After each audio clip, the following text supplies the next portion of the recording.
Check, check.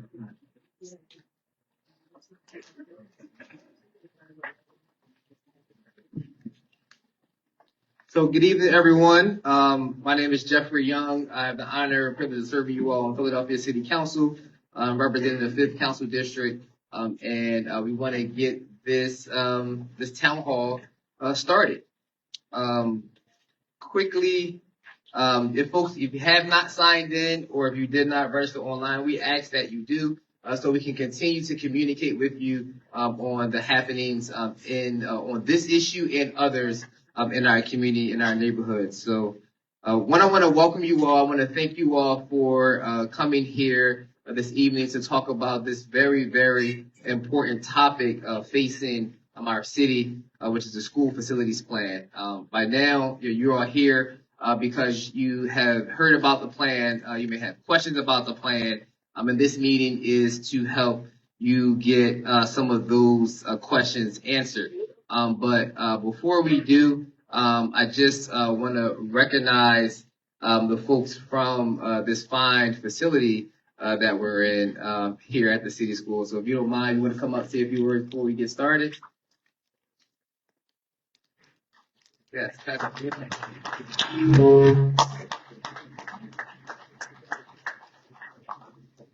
you, Councilman Young. My name is Krista Weeder. I'm the head of school at the city school.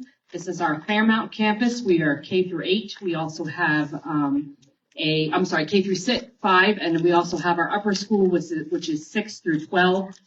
That's down at 6 and Poplar. But just want to welcome you tonight. It's a very important conversation, and I just want to thank you for being willing to host this conversation. We are grateful to be able to provide this space for the community tonight. So thank you so much for being here.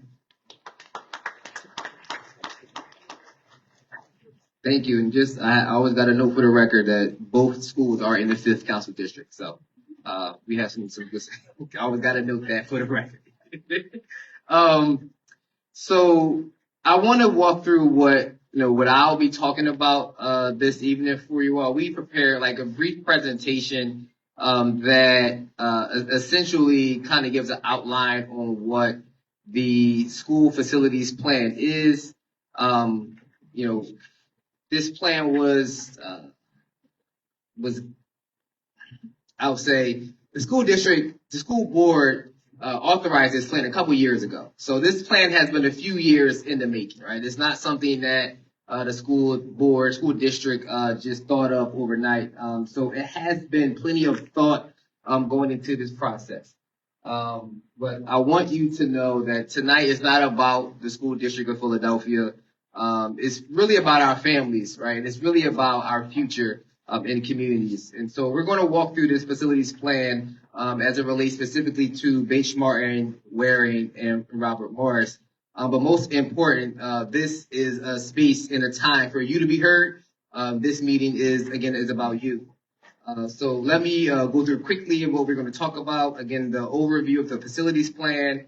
Then we're going to hear directly from some folks here today who are representatives of the school district.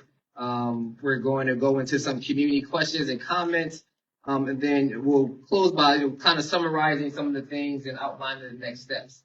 I want you all to know the logistics of this. Right, just as we get started, so you know the framework of this, how the school board, the school district of Philadelphia relates to our city government, our city council, and the mayor. So right now, as it stands, our school board is selected by the mayor. Every member is selected by the mayor. They are confirmed by city council.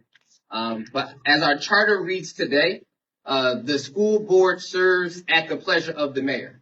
And the superintendent of the school board, of the school district, serves at the pleasure of the board. So in reality, there's no real check or accountability for city council in some of these processes other than budgetary, right? When we have to kind of approve part of the school district budget each year. The school district gets money from, of course, all three branches of government: the local, federal, and state.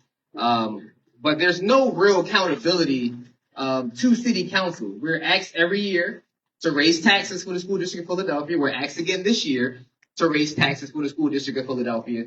But there's no direct accountability to City Council. And we are held directly accountable to you all, right? And so how do we kind of bridge that gap? And we bridge that gap by hosting these types of meetings, having these types of conversations, so the school board and the School District of Philadelphia knows what the community concerns are. And I know that the school district did a lot of planning around this and had a lot of surveys. But this conversation is important because this is the end result of all of your planning and how the community is assessing the plan itself. And one thing I want to point out is that it was very important for me personally to come to this community, and we'll get to others as well, to talk about the school facilities plan, because this community is not affected by a school closure directly, like with Bache Martin being directly in this community, but it's going to be impacted, and other schools are going to be impacted. And one thing I asked the school board when we held our city council held a brief hearing on the school facilities plan is if they're going to have community conversations with the impacted schools, because I didn't see any dates planned for schools in my council district that's going to be impacted, like Bache Martin, like Dunbar, like Kearney, those schools that are going to be impacted by taking on students, other schools that are going to be impacted, like Hartranft, that are going to be taking on new students. Where are those community meetings to talk about that impact that it's going to have on their community? And so this is the first of those conversations. So we all can hear what the impact is going to be on your community, and also express, if you like the plan, right? Or express your frustrations with the plan, or express if you have some alternative ideas for the plan. But we want to hear from you. So I want to acknowledge and thank the School District of Philadelphia for being here. I want to thank Deputy Superintendent Oz Hill, Principal Matthew Tossman of Bache Martin, Principal Strain of Waring, Principal Dancy of Robert Morris. You all are a lot closer to the work and the impact than I am, but we want to hear from you. We want to hear your context because it provides a different point of view for us, and so that is very helpful. And next slide.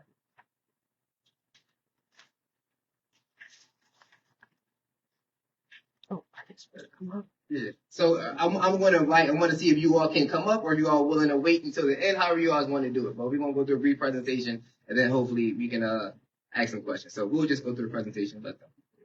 So these slides come directly from the school facilities documents that have been provided to us.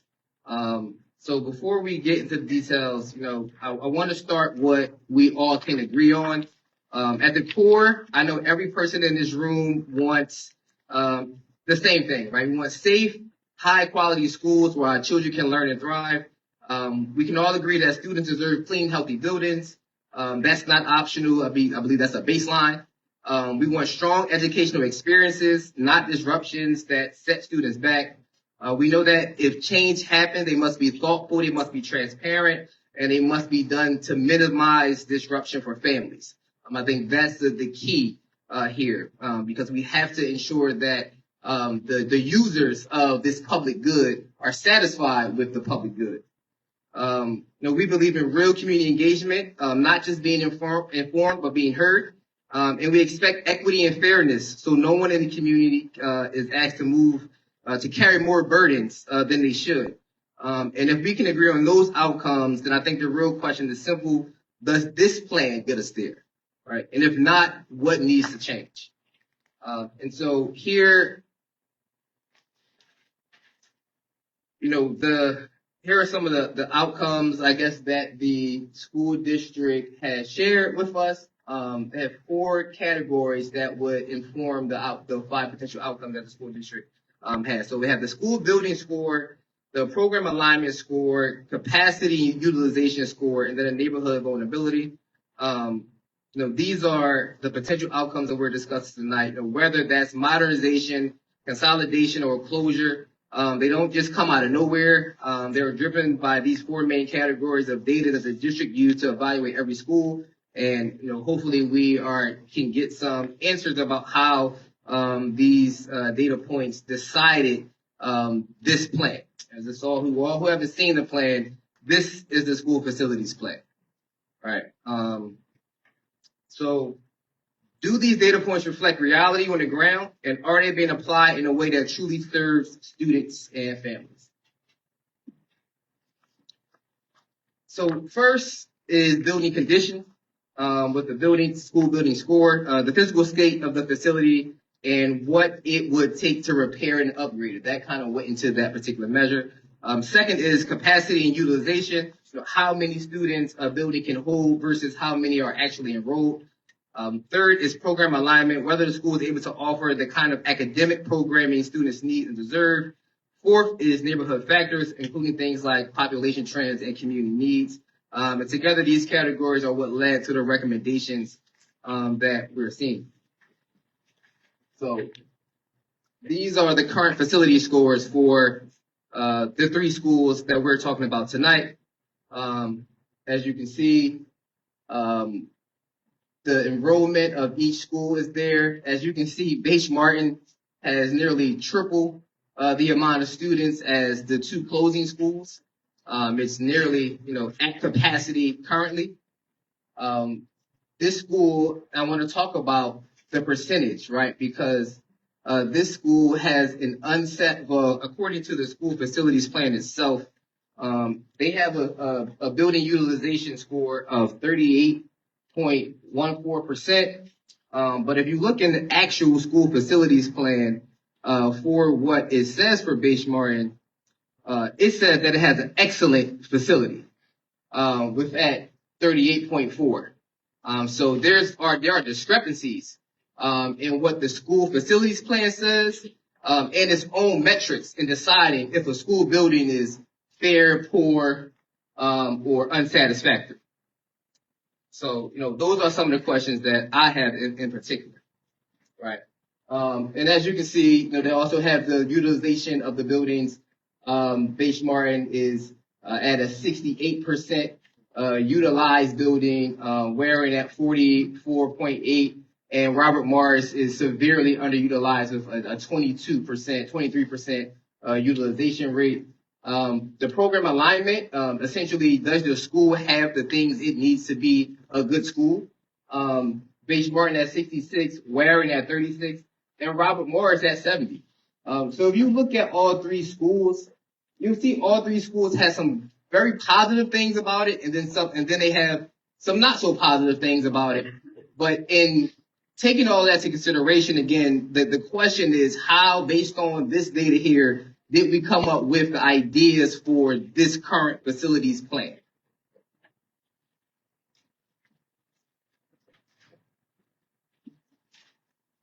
So the current proposal: to modernize Bache Martin, to increase the building capacity and add a multi-purpose space, add a gym, cafeteria, auditorium space, and then turn the current gym space into classroom space. Receiving students again from Bache Martin and from Robert Morris, next school year. At the end of the 27-28 school year, Robert Morris is set to close, I believe, next school year. And then receiving students from Waring beginning in the school year 2031 to 32. And so looking at this data, looking at the information that's been provided to us, there could be potentially 846 kids at Bache Martin between K through 8. 846.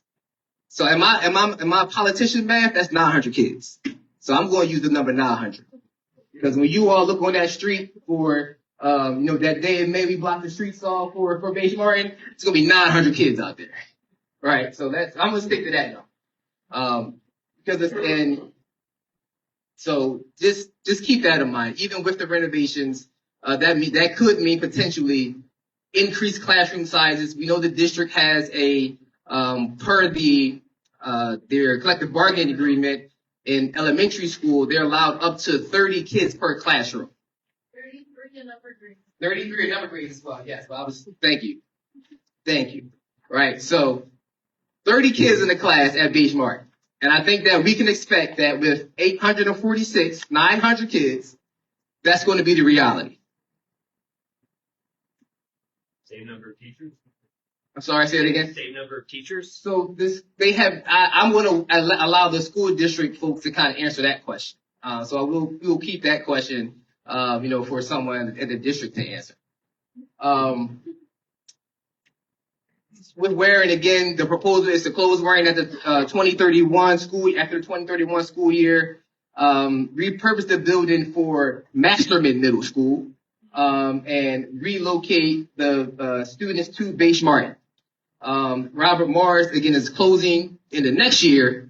Majority of the students will be assigned to William Kelly, while the students who live south of Girard Avenue, where the new catchment line will be reassigned to Beige Martin. And that building is scheduled to be closed. So, this one right on cue. We're going to show you the catchment lines. So, this is a critical part of the conversation, right? Because while the facility scores helps explain why changes are being considered, the catchment map shows us who will be impacted and why. And so you can take a look here at the former or the current catchment lines for Beige Martin and Waring, and then on the right side, on the left, is the new proposed catchment line for Beige Martin and Waring. So if I'm a kid that lives at Broad and Green, I have to go to Beige Martin, about 1.5 miles, 2 miles away, if I'm a second grader, right? So we want to keep that into perspective. Now, understand some things have to change, right? I get that, but it's when these changes occur, how does it impact and affect families, and what's the plan for those impacted families? And throughout this facility's planning process, I don't think that we've gotten those answers because the plan has just been about facilities. I get it. But I think communities, in order to get behind something, need to know how it's going to impact them as well. This next slide, as you can see, is the Robert Morris catchment area. The new Robert Morris catchment area is essentially new Kelly catchment area extends down south to Girard Avenue, capturing most of Brewerytown and Sharswood, going a little bit north into the Cecil B. Moore North Central areas.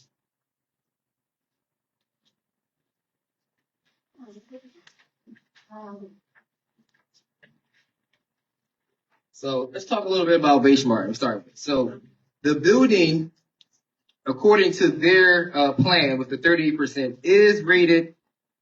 In the plan, it says excellent, but according to their own metrics, it's unsatisfactory, which signals real concerns about the physical condition.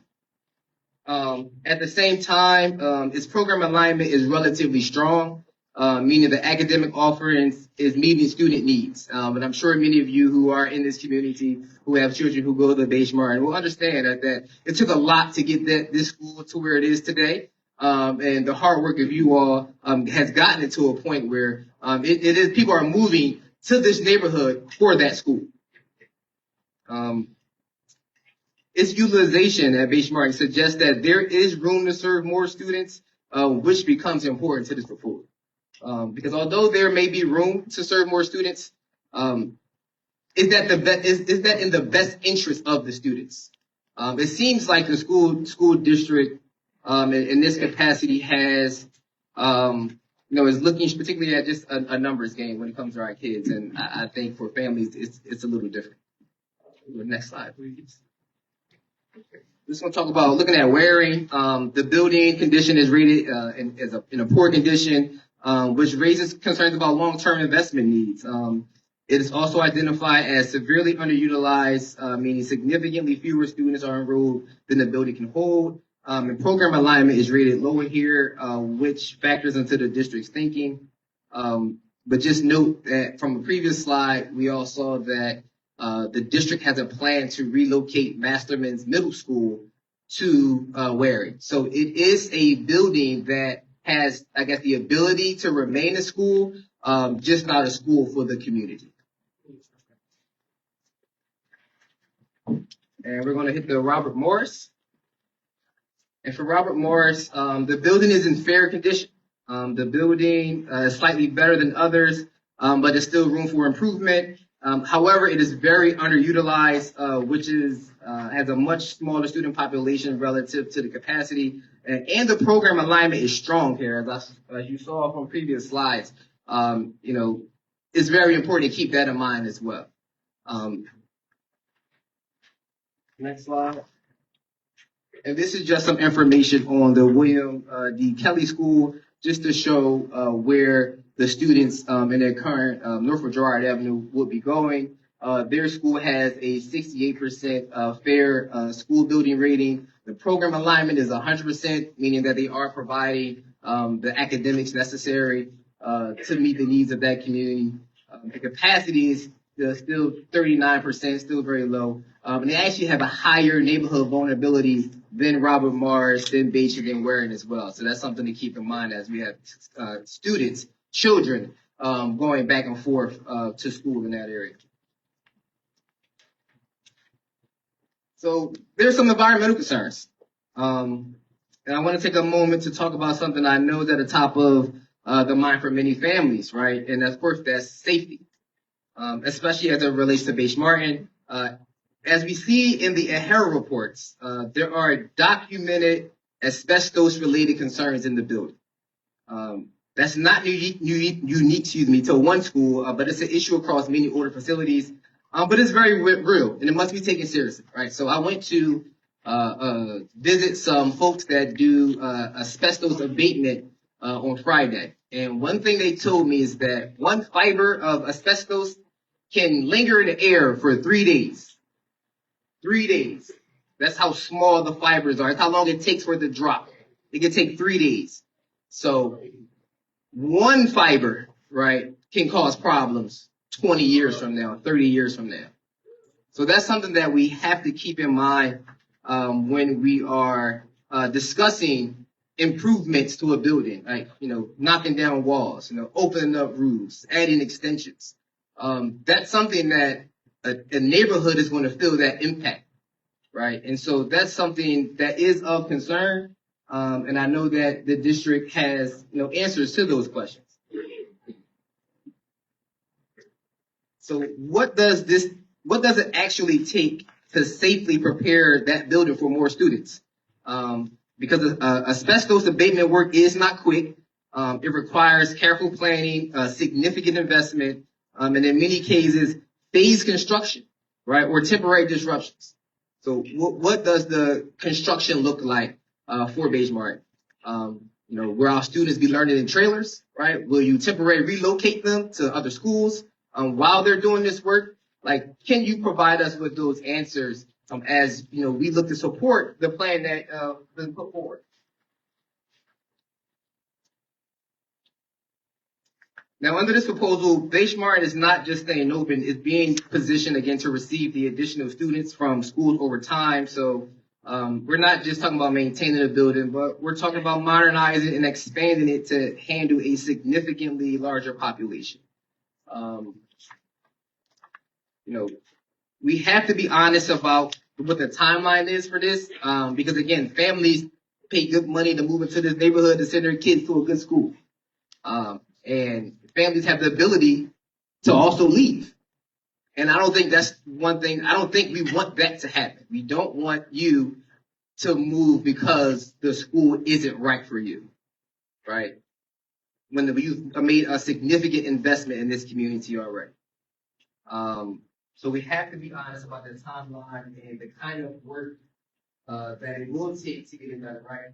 And it must be done in a manner that doesn't compromise the health and safety of students, staff, and the surrounding community. Again, one fiber of asbestos can float for 3 days before it hits the ground. And that's from an expert. So now, we're going to, move quickly, right? We're going to move quickly into hearing from you. Because this town hall is about hearing from you. few quick guidelines. You want to make sure it's respectful. We want to keep everyone's comments to 2 minutes, please. And we're going to move as quickly as possible. And so for those who submitted questions, we're going to start with those questions. And then hopefully we can get some answers. But I just want to reiterate to you all. Yeah, so if the members of the school district could come forward as we have these questions, most of the questions are directed to you all. I just want to be able to provide the community, some answers to these questions. Some of them may have already been answered, while we were going through the presentation, and if they are, I will, kind of note that. But just want to say that throughout this process, we have heard from families and communities from all over the city, and I have had some people praise the plan in other parts of the community. I'll say more in the Fishtown part of the 5th Council District, but that's it. Nowhere else has the community said we're going to be supportive of this plan. And I want to provide you all with a little bit more context before I answer these, before I start turning to the questions.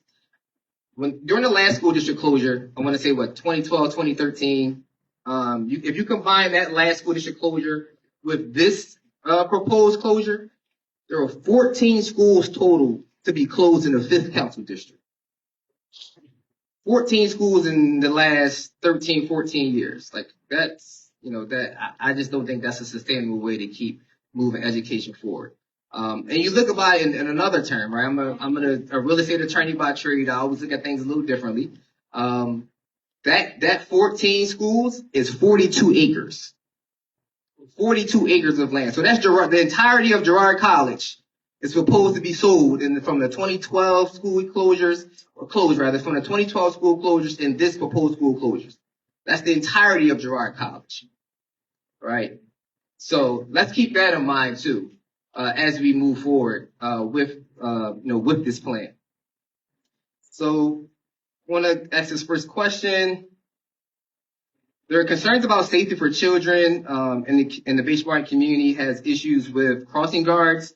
Will students in all 3 existing schools walk to school? Like, what's the transportation plan?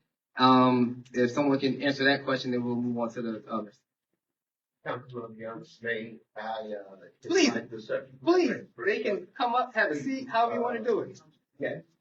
Our strategic advisor for facilities planning, Claire Landau, Chief Johnson for school safety, our Chief Operating Officer, Deputy Chief for facilities planning of the district, subject matter expert on environmental issues, Victoria Fleming, school enrollment and placement, Deputy Chief Erica Washington, Dr. DeRay for diverse learning. Will we do the introductions or is it not going to be that? You can just do it. Yeah. Just grab a seat, folks.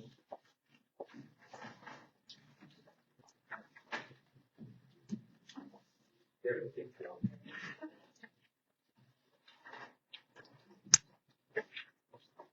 Just before we get to the questions, if I may, sir, I'd like to thank you very much for convening this most important community conversation.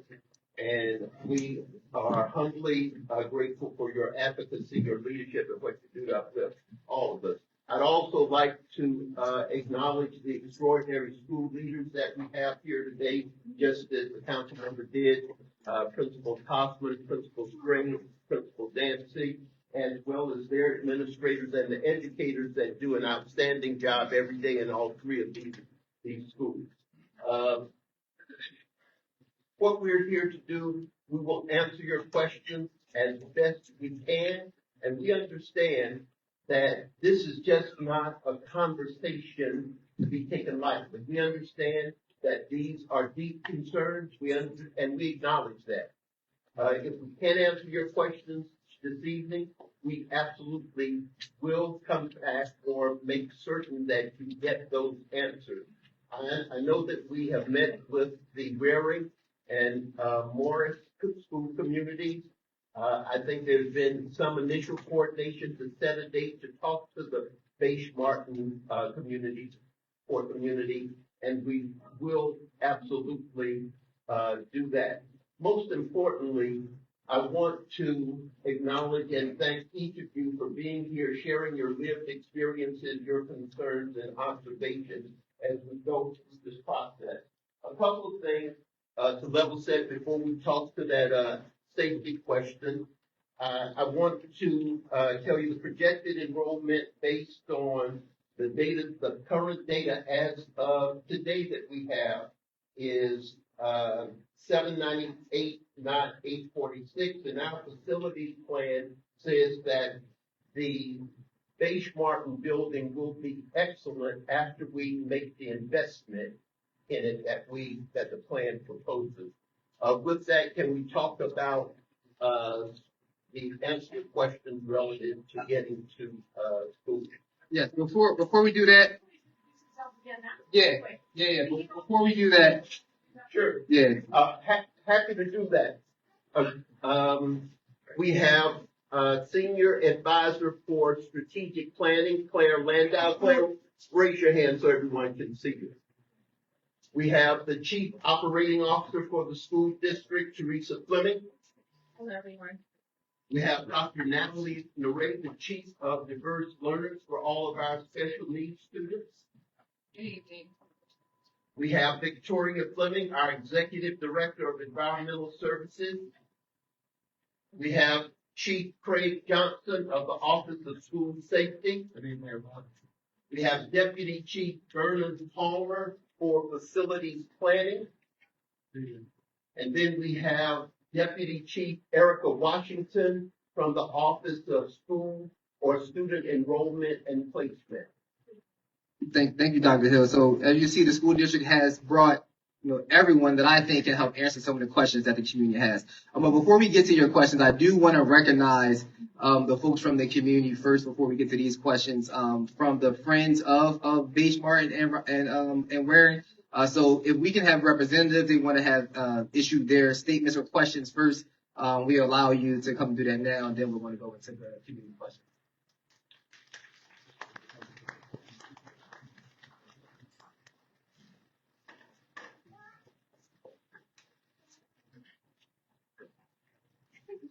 Hi, everyone. My name is Donna Perkins, and I've been a Spring Garden resident for over 20 years. I've been active as a block captain and a Spring Garden Civic Association board member. I helped establish Friends of Waring about 10 years ago. Friends of Waring is a nonprofit organization of community volunteers who support the students, families, and teachers of Laura Waring Elementary. Our primary goal is to manage and maintain the school library, which we established in 2022. We now have a collection of over 10,000 books that reflect the diversity and interests of our students. We've trained close to 90 volunteers who on a weekly basis support our students and their love of reading by reading stories aloud, helping them select books to check out, and reading side by side. Many of our volunteers are here tonight. Thank you for being here. I'm speaking tonight as a member of the community. I understand significant change is necessary for the school district, including budget, student performance and outcomes, as well as building safety. However, with this facilities plan, we want to ensure that any changes will improve outcomes for the children of our neighborhoods. From what has been shared so far, it has not been clearly explained how the plan to close Waring Elementary and move students to Beige Martin is in the students' best interest and will set them up for future success. Which leads me to several questions, some of which Councilmember Young has already mentioned, but I will repeat. How are we defining success for Waring students with this transition? How are we ensuring better outcomes for all affected students, Waring, Beige, and Morris? I have a professional background leading major complex projects. I understand what's involved, the detailed planning, the committed resources, and allocated budget that are required to execute with success.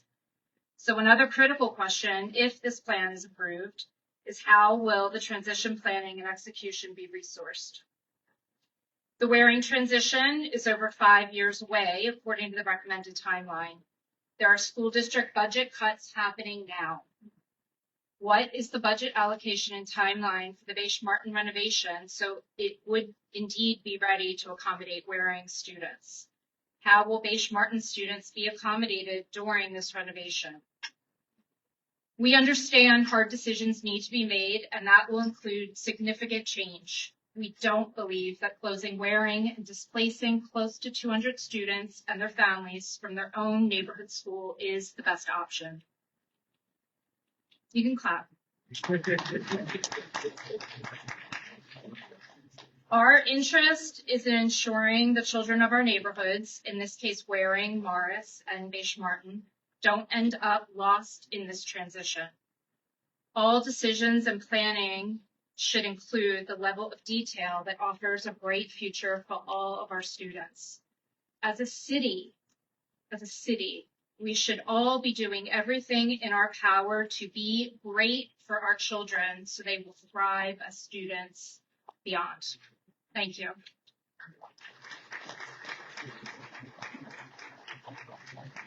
Thank you, Ms. Perkins, for those very important questions. And so I saw members of the team writing those questions down, so I'm sure we're going to get some answers to the questions that you posed. But if we can get to the question regarding the transportation of the students to the proposed plan of the transportation of the students to this new school with the combined catchment. Another question related to that is not just the student on how the students travel, but the mode as well with driving, because now we're adding additional students. There will be potentially more cars in the community. So when you talk about, when you answer the question, you think about that as well. Can you guys hear me? Yep. Yes.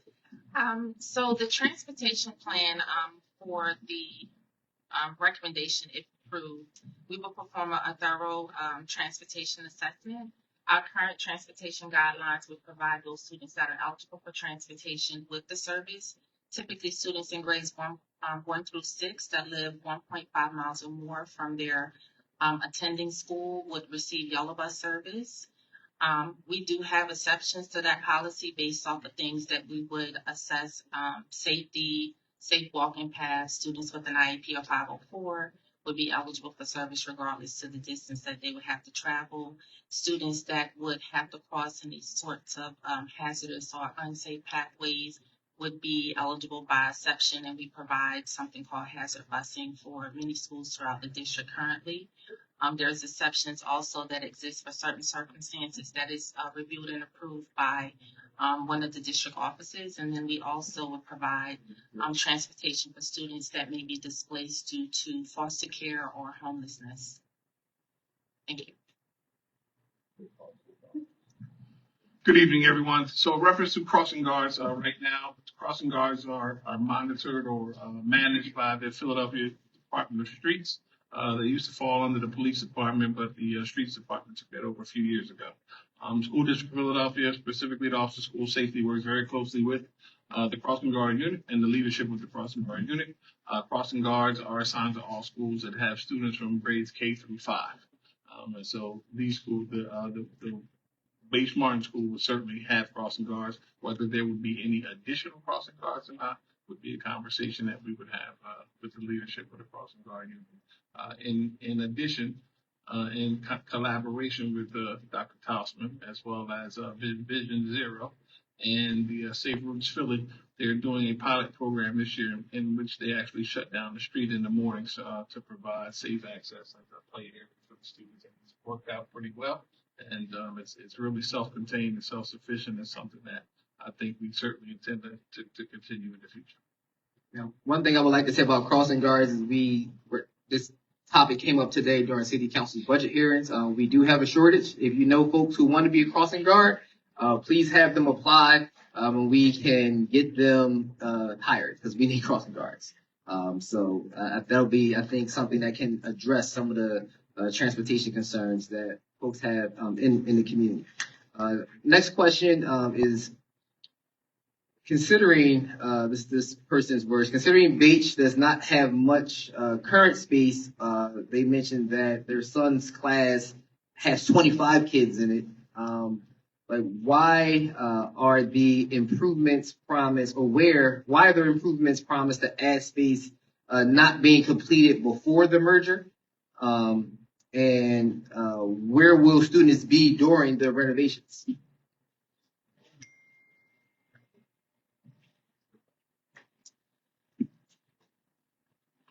The students would be relocated to a swing space during the renovations of the Martin Building. I'm sorry, it's the beige building. What swing space? Right now, we've identified the Robert Morris Building as the potential swing space for these students. Sorry, is it the middle school or the elementary school that's being?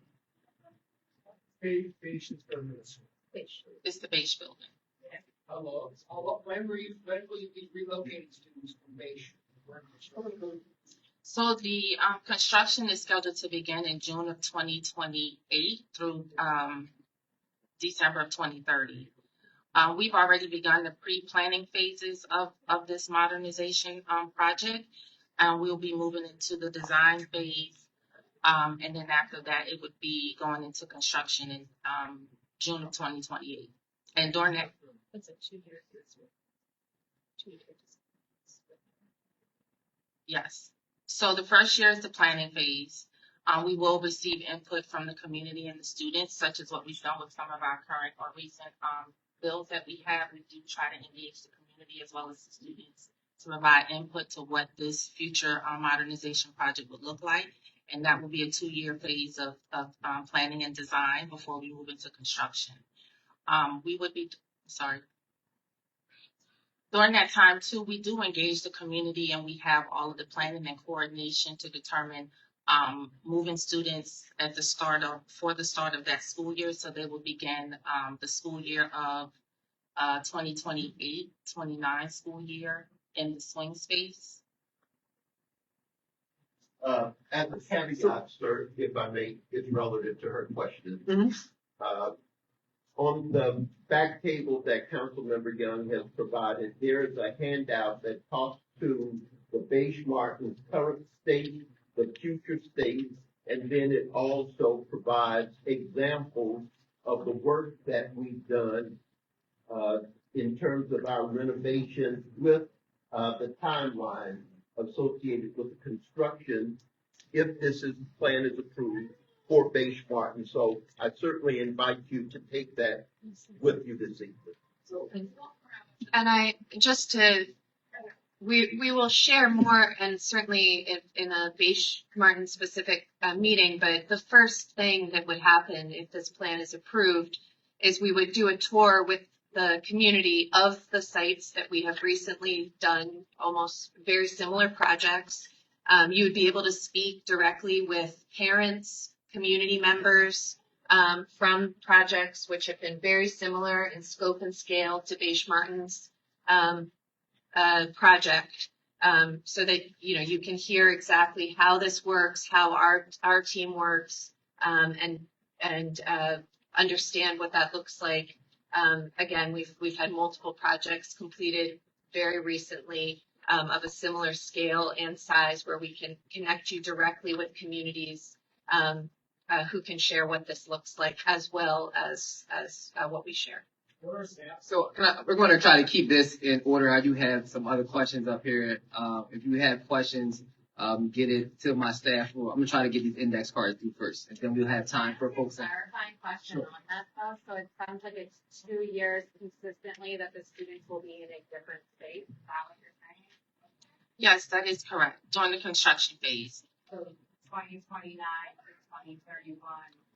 So 2028 to 2030. June 2028, and she's passing it out now, which has the time right at the bottom, but June 2028. And that's which building at the Beige The building? Beige building. The middle school building. Yes.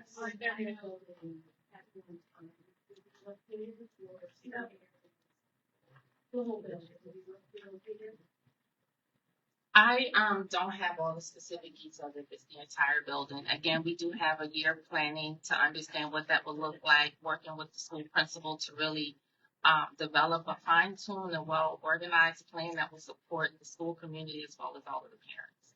So one suggestion that I have essentially is if we're going to move students to Robert Morris, and the idea that the reason or rationale behind Robert Morris being closed is because of the facilities. Like, why are we moving kids to that school if the facility is not a good facility to hold students? So that's one question I have. And another question is essentially something. This is from the community. Again, with the increasing population in this neighborhood, in the Fairmont area, Francisville, and Spring Garden, people are choosing to move to this neighborhood. So closing 2 elementary schools is a little aggressive.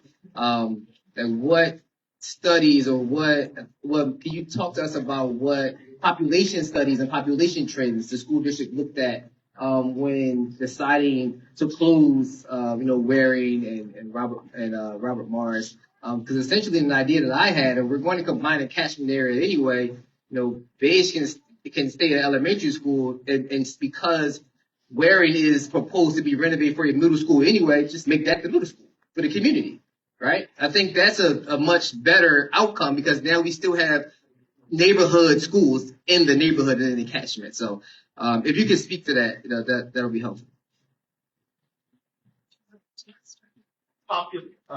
The question is the population studies or assessments that were reviewed to inform the planning process. Yes. We went to a few different sources. Initially, we went to the city planners and asked about the comprehensive overlay plan that informs the demographic shifts as it is seen throughout Philadelphia and Philadelphia County. We also went to and looked at census data, and we know that census data is dated by the time that it's published. Additionally, we went to the Pew Foundation and we asked them for their data in terms of the demographics and the population trends. And then finally, we went to the CDC and looked at their data set. We took all of that. Data to come up with the trend analysis based on the growth in this community. We double checked with LNI, with licensing and inspection in terms of new home development, as well as permits for renovations to inform the population trends and growth. Claire, did you have something else to add? Go ahead. Well, just the other question was about what students will gain. I don't know if that's. I mean, essentially, I had more. The other one was more of a statement than a question. It's just my proposed idea of using that school as keeping Waring as a neighborhood middle school, essentially, and using Beach Martin as a neighborhood elementary school, since it's already planned to be a middle school. I do know that folks in the Spring Garden community have a lot of sweat equity in that building, and so they would like to keep, some kind of connection to that building, to that school, as a neighborhood school. Those kids from Masterman, they come from all over the city. Great school, best school in the state, one of the best in the country, right? You can put Masterman on Mars and kids will go there, right? So it's just a matter of what's equitable for the community. And I think, just exploring some of those ideas, could be helpful. What other locations have been considered for Masterman Middle School, if any? That's a question. All right. That's from a community member. The analysis that went into identifying what was most feasible in terms of the school locations and how we would make these investments was informed by our transportation capacity, the ability to be able to ensure that the transportation needs of the community were met. We tried to stay within or consider the catchment boundary as we looked at these locations. And we also considered parent and guardian convenience in terms of ensuring that the students stayed close to home. So we looked at some spaces where we actually have space, but quite frankly, if those spaces possibly would not have been the best fit for these students to actually go. I'm sorry, specifically, what were those spaces? And can you see that the names of? Yeah. Be transparent. What I will, so space locations where I have a space, some of it was covered by Councilmember Young. I have space at W.D. Kelly. I have some utilization space there.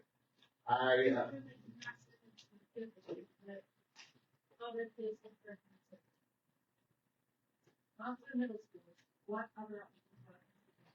Yeah, I don't have that information. I don't have that information specifically from Masterman. I will take that as a homework assignment and bring it back to you, or ensure you get it back. Okay? So, Part of this is creating additional pathways for students to access Montana High School that we're putting up middle school. I know everybody knows that. But understanding, so you're breaking schools, right? Montana Middle and Montana High to create more seats at Montana High School. We will get it. That's what big pressure on Warren. And that becomes a magnet school in theory, not a neighborhood school. We all know that. Gary knows what about that. And that's, that's a dynamic, but that's pushing up from Montana down into the neighborhoods. So there was a consideration about Montana Middle School. There is an answer to that question. That's space. It is constraint. It's a legitimate constraint. It's want to create additional seats at Montana. It's been a conversation for a long time. It's important.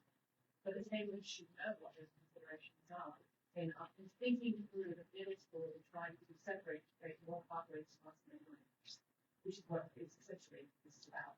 yeah, I think essentially, I mean, will this community get like first dibs at Masterman, right? Because they're taking the brunt of the facilities plan, right? They're feeling that that pain with, I'm going to continue to say 900 kids at Page Martin, right? Do those kids get first dibs?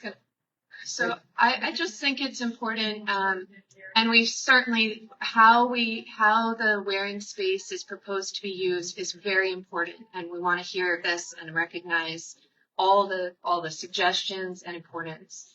Want to also share this plan is there are concerns and challenges when a school is very small, and Waring is a very small school. It has a very small enrollment with grades with as few as 10 kids in the entire grade. When you have a school that is very small, it comes with challenges. They might not be the facility challenge, but they're programmatic challenges. You can't offer PE, art, and music to a school. You don't have the plethora of programming. If you bring a school together and have more students, you're able to offer those students PE, art, and music, which students would get if they came to the Beish Martin building. You'd be able to offer the students the advanced math programs that are available at Beish Martin, or Algebra 1. So while I recognize that how the building is used is very critically important, and we want to hear this, also want to make sure to be clear, the plan is not built around creating more space for Masterman. It is built around creating more opportunities, including for students at Waring, and looking at a way to, by making a major investment in the Beish Martin facility, which is deeply needed, and will expand opportunities for all of the students at Beish Martin, which already is a school that has significant numbers of kids from Waring and Morris. By doing that, you're giving students opportunities to a great facility, more opportunities within the facility, and more programming for students coming from schools that are very small. So I just, again, I recognize that it's incredibly challenging. We're here to hear that. I recognize all the concerns that have been shared, but just want to make sure to ground that there are some pieces there as well that are important. But we heard from a parent, for a second, Dr. Hodges. Yeah, right. So we heard from a parent that said that their second grader class currently has 25 kids in that. So we are going to increase the enrollment at their school. Now we're having a class with 30 kids, right? And it seems like, why is it a negative that we have small class sizes? Why is that a bad thing? That teachers are able to have individual time with the students and provide them with that attention they need to really understand the information. And I certainly would not argue against the importance of small class or the importance and the value there. It's just there is also a value of being able to offer students broad programming as well. And the facilities expansion is at Beige Martin expands the facility as well to create room for more classrooms, not just bringing the students that are there into existing classrooms, but expanding access to more classrooms. So I just want to be clear that the goal is not to just expand class sizes as they currently exist.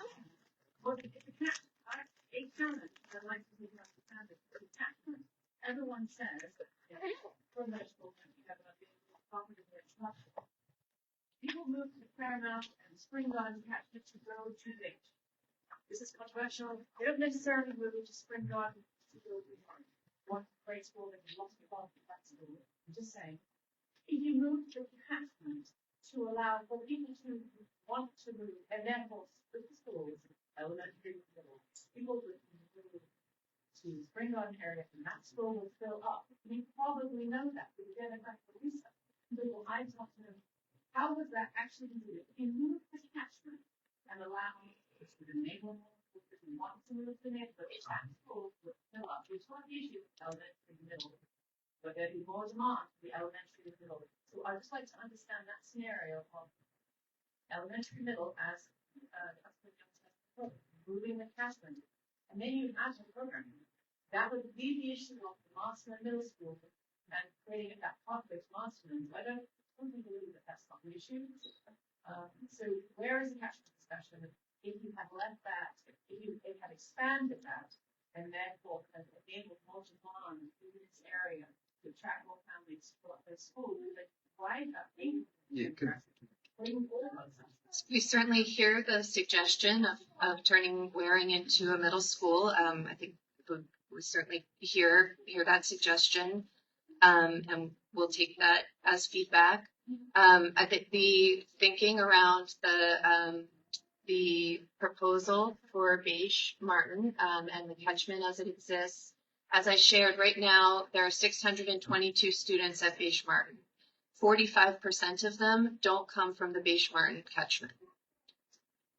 Many of them are from Morris and Waring and already, but many come from other. There are many who are also there, placed there for specialized programming, and no one would say that will continue. But over half of our college catchment population are special needs students. Yes. That is the single largest driver of our college catchment population. And I think if the school district is able to provide those services in other neighborhoods, that would take the burden away from this community. But I do want to address this. And I'm not suggesting that's a bad thing. Beige Martin has been a destination school. Yeah, we will open the floor to questions. What I am saying though is that we will open the floor to questions. The applicable metrics for determining what Beige's capacity is. Because Beige Martin is not general ed watered down. Beige Martin hosts 44 autistic students, 44 deaf and hard of hearing students, 36 students with special learning disabilities.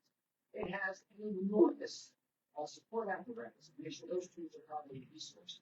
But it also means that those classrooms that the district looks at and thinks 30 kids are 30 kids. It's 10 or 12 kids. Now, plus in a lot of instances, 10 or 12 additional learning support specialists, because those kids have IEPs and 504s. I have a lot of questions. I didn't mean to jump in so quickly. No, I mean, I just want to say We're going to open agree the floor with for you questions now. completely So about the importance of those programs. Suggest that this catchment proposal, right, to run a new catchment that will be at 33rd and Girard near the zoo in one corner, and City Hall And the other form is just doing the inevitable because all the students are already going to Bay anyways, and it's all on campus. That's just not true. Right? That doesn't reflect what actually happened. I also think that the district's map, both in terms of how many students are currently in Bayshore Martin, how many students it projects to be at Bayshore Martin in 5 years, and what the capacity for that building is, are completely disregard the realities of what both exists in that school and what the real numbers are. And I'll start by just addressing that. I think Mr. Hilbert, well, first, thank you for being here. I've attended the Morris and the Warren meetings that the district put on, and I begged the district, because maybe you might remember when you spoke, I begged the district to schedule a meeting with Fish, because for the district to refuse to meet with the affected schools would be receiving additional students, and for whom that would raise serious concerns, not just the students who are here, but the students who are joining, about classroom size and student-teacher ratios and possible loss of extracurricular programs when the district realizes that the math and needs more space. And all of a sudden, art and music and libraries and creative expression spaces are at risk.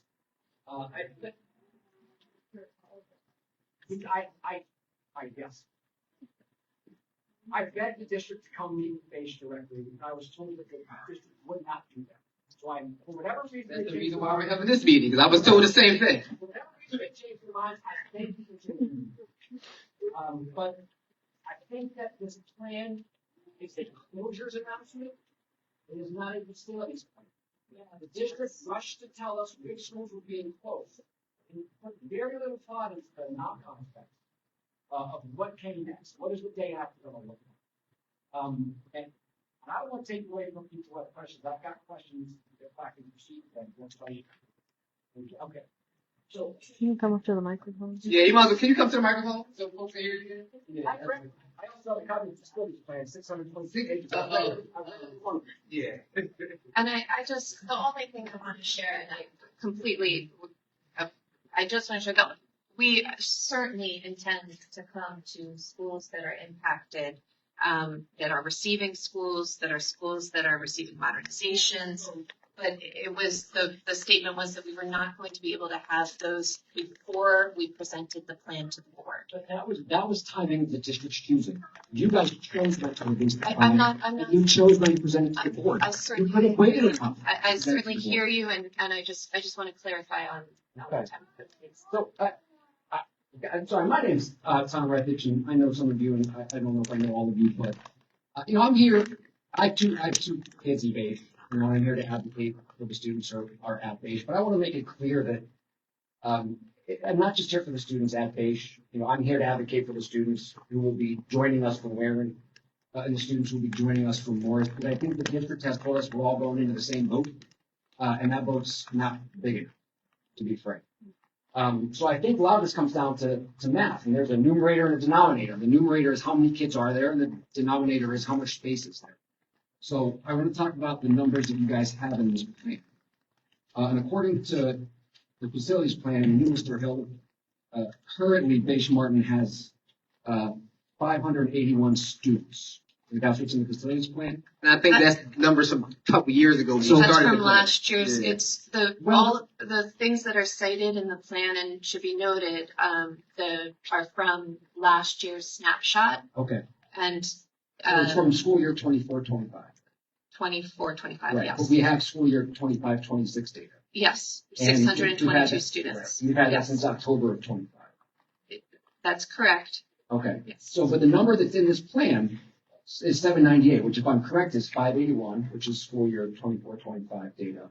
581 for Baysh plus 217 coming from Waring and Morris. Is that right? That's what's in the summary. So that's 798. That's where that comes from. But actually, the number of students at Baysh right now is 622, Yes. and that is K through 8, right? Yeah. So that does not include pre-K students who are currently in that building. But we all agree that those students are in the building and they require classroom space, and they should be counted, right? Do we know how many students are currently enrolled in, well, first, is Beige going to retain a pre-K program after this expansion? Yes, it is. Good. Okay, so we should be counting those students from the county heads, right? Okay. Do we know how many students are involved in the pre-K program? I don't think we have the number. It's 2 classrooms and over 30 students. So the real number of students currently attending Beige, so if this happened tomorrow, right, the real number of students currently attending Beige is not 581, it's actually 662, right? And if we add 217 to 662, we get a number much closer to the 900 that the councilor is talking about than we are the number that's in the plan. But of course, this isn't going to happen tomorrow. It's going to happen 5 years from now. So I'm curious if the district has done any assessment of enrollment trending and what they expect that the enrollment population will be 5 years from now when the merger occurs. Yeah. So I can speak to enrollment as it relates to out of catchment students going into Beige. Those students, many of them, come in through school selection. Beige Martin participates in school selection, which means any available seats would be open to out of catchment. Of course, considering that students from Waring and Morris would be going into Beige, we would then reduce or even remove Beige from school selection. We make those decisions each year, looking at participating schools as well as their lottery caps, meaning how many students we can take in from out of catchment. So as we would get closer, like even beginning through the planning year, we would start looking at, okay, do we need to reduce the number of seats so that we reserve those seats, because catchment students always have priority in catchment. Right. In catchment. Have we assessed? Middle school? Masterman is not a catchment school. Right, it's a criteria school. Did it see that it's in our neighborhood or? Say that again, I'm Do we get sorry. any dibs or any priority or anything for this being in our? There are town? currently no priorities. All students in criteria-based schools have to meet the criteria. The only priorities that they have right now are zip code priorities. Maybe you change that and add it if this is happening that would allow as part of this agreement? We would have to look at that. Our Office of Evaluation, Research, and Assessment determines the zip codes and the zip code priority each year. So we would have to look at that. For us specifically, we appreciate that. Yeah, I would think that because this community has the same zip as 19130, right? So if you can give that priority, if that's going to be the plan, that's just a suggestion that the community has. So I just wanted to point out that when you're talking about the lottery system for out of catchment, but of course, for catchment residents, they're entitled to enroll in their catchment school, right? So another thing we have to look at is what's happening to in-catchment population trends, right? And in-catchment population trends at Beige Martin for the last 4 years, the number of students living in catchment is up 70 in the last 4 years. The number of in-catchment students enrolled in the catchment school is up 88. So if those trends continue, in addition to the fact that we've got 100 more students than we're accounting for because we used old numbers and didn't count pre-K, we've got another 100 students if past is prologue and these trends continue before that construction is complete. So a lot more students they're going to need to go into that building. And I think my next question is how do you determine how many kids could fit in the building? So the district announced that currently it assesses the capacity of Beige Martin at 911 students. Can you tell me how that number is calculated? What the metric is for determining that? I don't know if anyone's been to Beige Martin. I find it kind of crazy that the district thinks 911 students. That's the current capacity in the current configuration of those two schools. But I'm curious how those site capacity figures are arrived at. We're gonna have our strategy analyst from facilities planning to answer the question. Wonderful, thank you.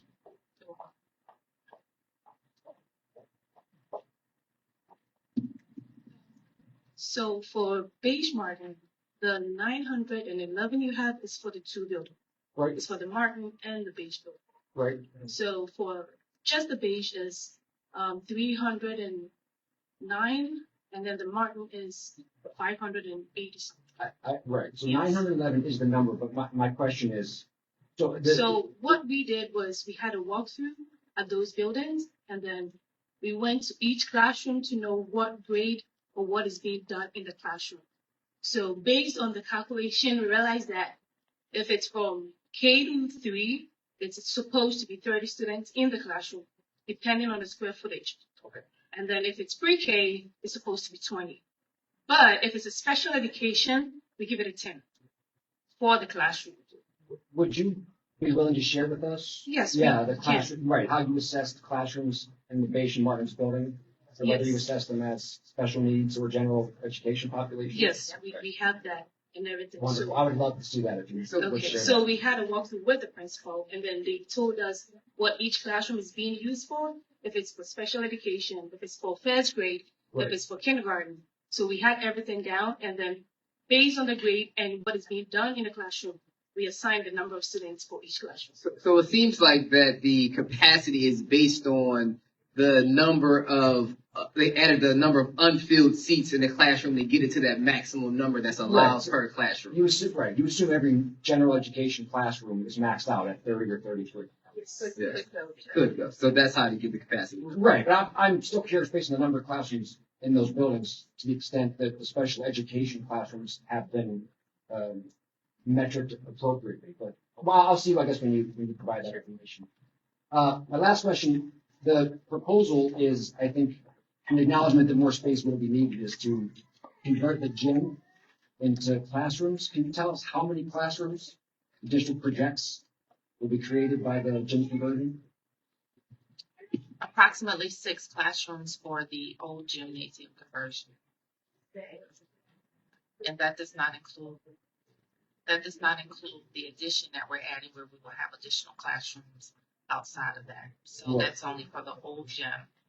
Maybe I misunderstood. I thought the addition was going to be a It's going to add multi-purpose. classroom space as well as a full-service kitchen, a cafeteria, and a gymnasium, which will be separate. It's not a gymnatorium. It is a gymnasium as well as a full-service cafeteria. Okay, how many? Kitchen. Okay, so how many additional classrooms would be constructed as part of separate from the gym conversion, as part of the new construction? So as I had mentioned earlier, we're in the pre-designing phase for that, and I don't want to misstate the number, but we are in the pre-designing phase. What we're going to have our educational planners do is go back out to the site to do another level of assessment based off of the current space utilization, how the rooms are being utilized, but also for those educational planners, which are very involved with our designing, to give us some input and a report on a proposed number of classrooms for that additional, what would be needed in order to accommodate the additional capacity. One final point, and I think part of what I'm wondering too is to what extent, when you're assessing capacity, you have accounted for the fact, I know you said you went into Beige and Martin and assessed which of the classrooms are currently used for special education purposes. Are you assuming all the additional classes will be available for general education purposes? Because the Waring, as I understand it, and folks who from Waring can correct me, but the Waring school also has a significant special needs population. That would not be an assumption, understanding that we have to accommodate the programmatic needs of this facility. Okay. Again, thank you all for coming to answer these questions, and I missed it. I want to connect with you after if I can to get that from you. Thank you very much. Sir, you can come up to the mic if you have a question. Thanks everybody for coming out. I have a fourth grader at Beige Martin, and I actually went to Beige Martin myself, but I went to Masterman, and then Central. So, I think we all have to acknowledge there's a lot of short-term pain happening in this process, right? You can read in Inquirer, one hardworking community after another when they lose their school. That shouldn't be minimized. Nobody here has sold this yet, right? So I'd love to hear from you guys. What will any kid, my kid, gain from this? So I heard a rumor that maybe there'd be resources for a Spanish teacher, which we currently can't afford or hire at Beige Martin. There's no language right now. tell us something about what's good about this. Otherwise, people are going to draw the conclusion that there's nothing but negative. Is this entirely to fix the hole because Republicans in the state house won't fund the school district properly? I mean, what do we gain out of this? What's the upside? I mean, I know that we can't just spend the entire budget, fixing old buildings. Tell us what's in the upside. Otherwise, we're just going to be drowned in the very obvious short-term pain.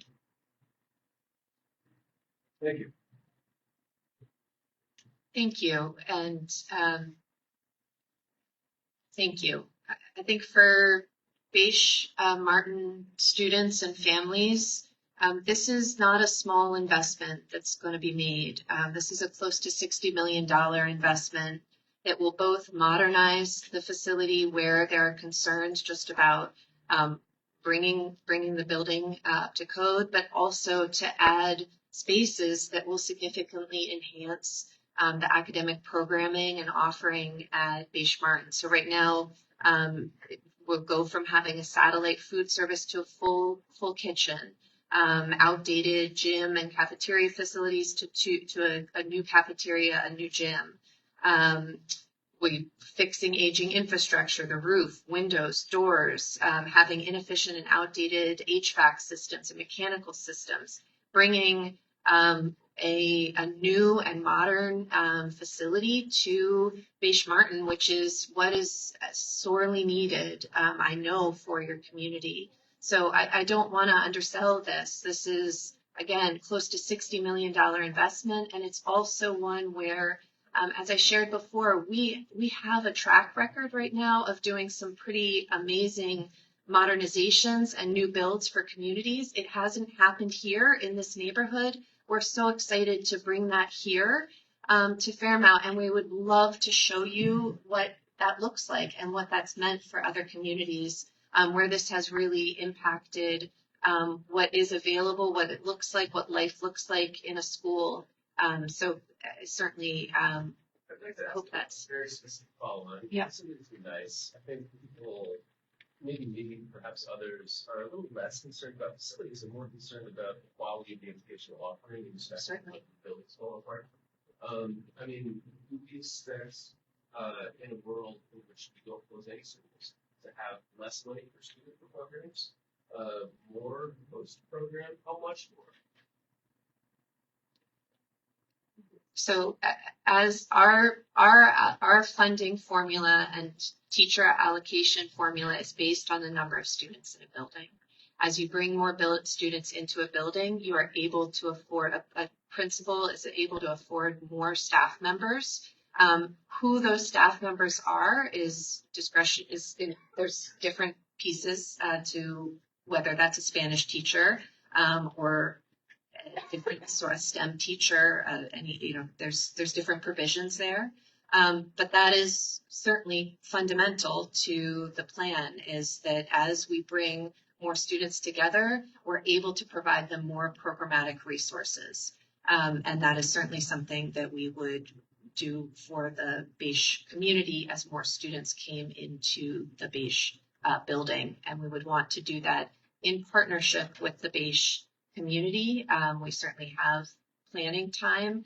As Chief Fleming shared, even just in the design process, there's a 2-year planning and design process, which is done in partnership with the community, so that what happens and the way the building is built, the timeline for the building being built, where students go, how they go to different places is done with our school leaders. It's done with our school community. Additionally, in just the same way, we would be planning with you around what this looks like to bring school communities together, both in just the social piece of it, right? This is a huge community piece. We know that we want to make sure that families, teachers, students feel comfortable coming together. So there's certainly that aspect. And then there's the programmatic aspect. And that can be exciting. And I love the way that you frame the question, because that is exciting, right? That's an opportunity to invest. That's an opportunity to talk about, this is the amazing school that Beish Martin is right now. What do we want to bring to Beish Martin as we grow to from a programming standpoint. And so that would be part of it as well. So it's not just that this is what it will be, but what is it that this community is looking for? So in that same vein, with the increased capacity, increased number of teachers, how will parking be addressed? Staff is already struggling to find parking in this community with the influx of more teachers because of the capacity. What's the parking plan for staff and parents coming to the school? There has been a preliminary traffic study that has been completed. The challenge is there is not adequate street parking as it stands right now, and with the expansion of the Beige Martin campus, we can't grow anymore. What we will look at doing to provide some accommodation is to see if in fact there are opportunities for satellite parking and shuttles to support the faculty and staff at the school.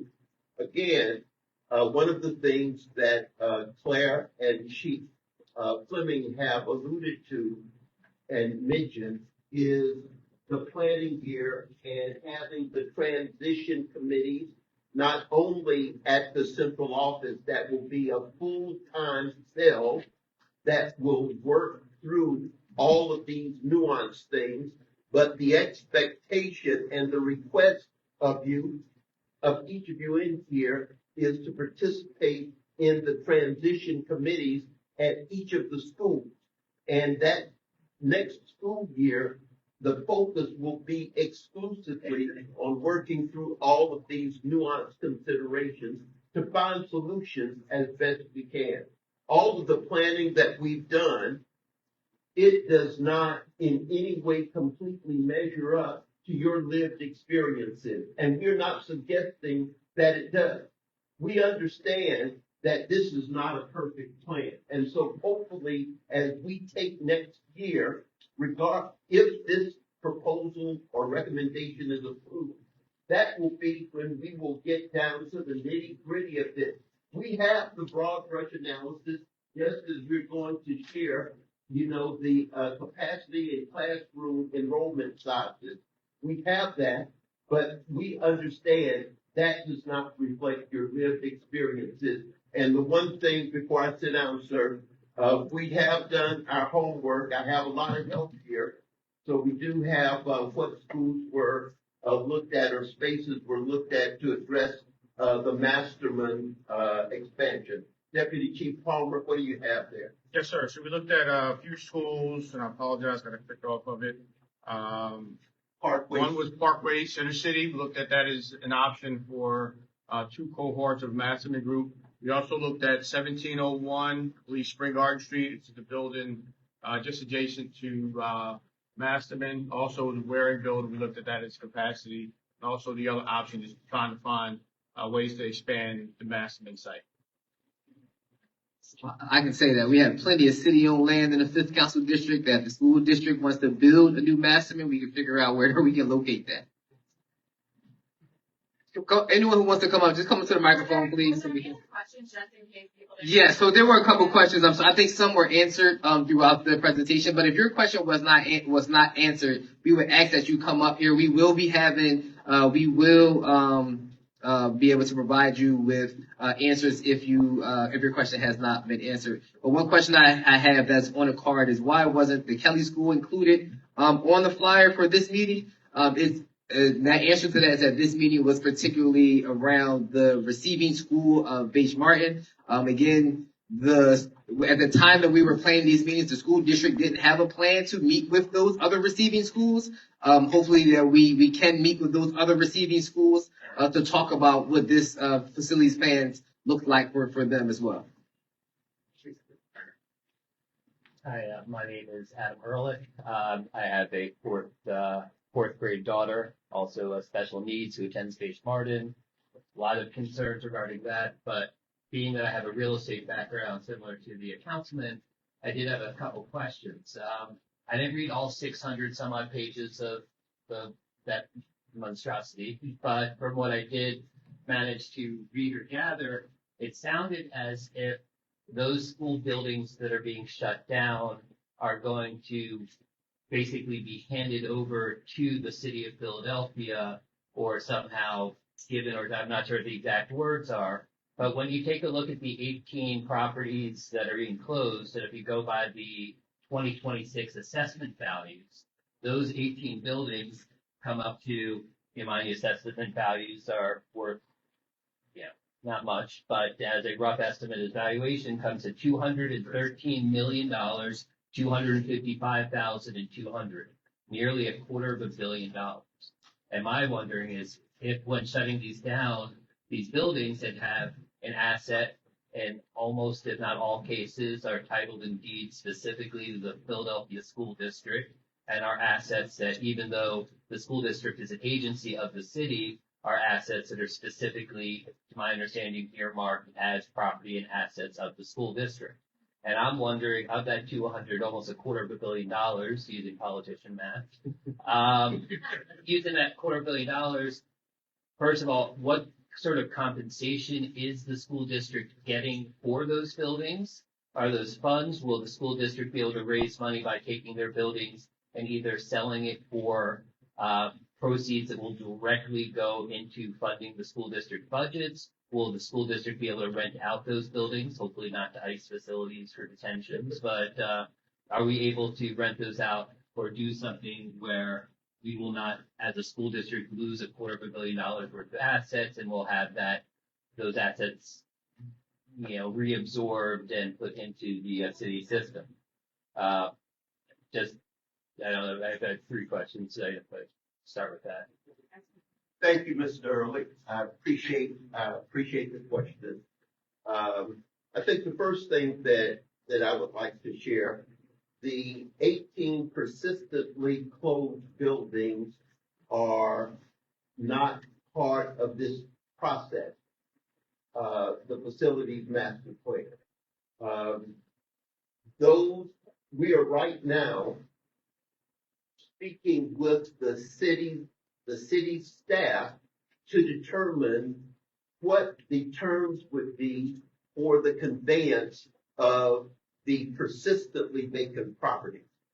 About half of the properties from this process, the facilities master plan process, we're going to keep those. Those will remain district assets. And it goes back to the question that was asked earlier about the demographic trends and population shift.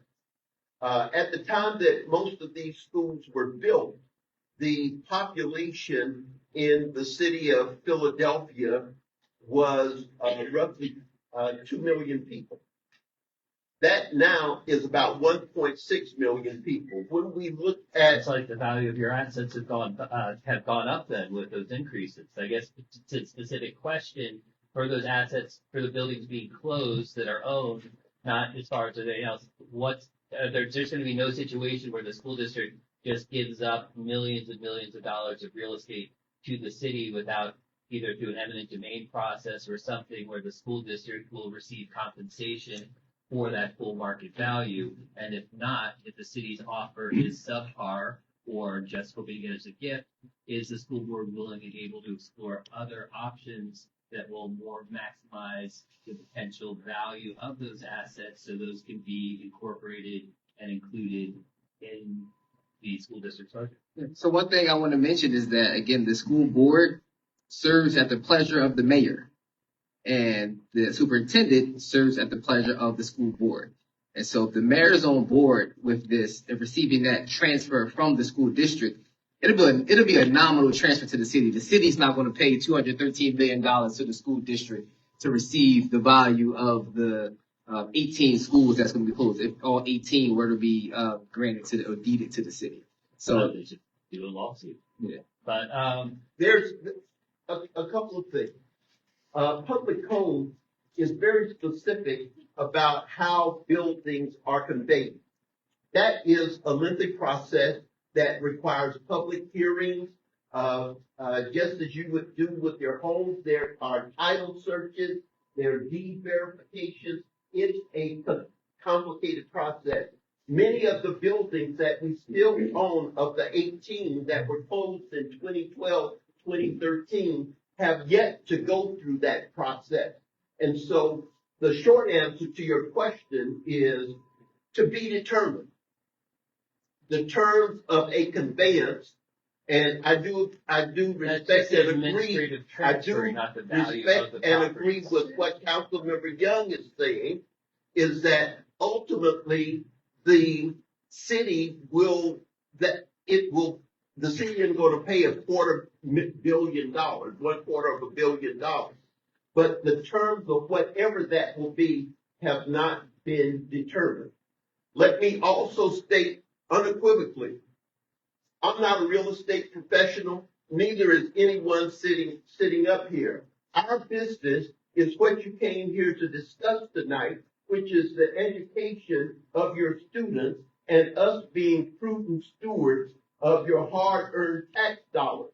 So quite frankly, I don't have the capacity to negotiate with a broad range of interested parties who may want to purchase those buildings. And when buildings sit empty, we have unfortunate things happen, such as the incident that happened up in Northwest Philadelphia.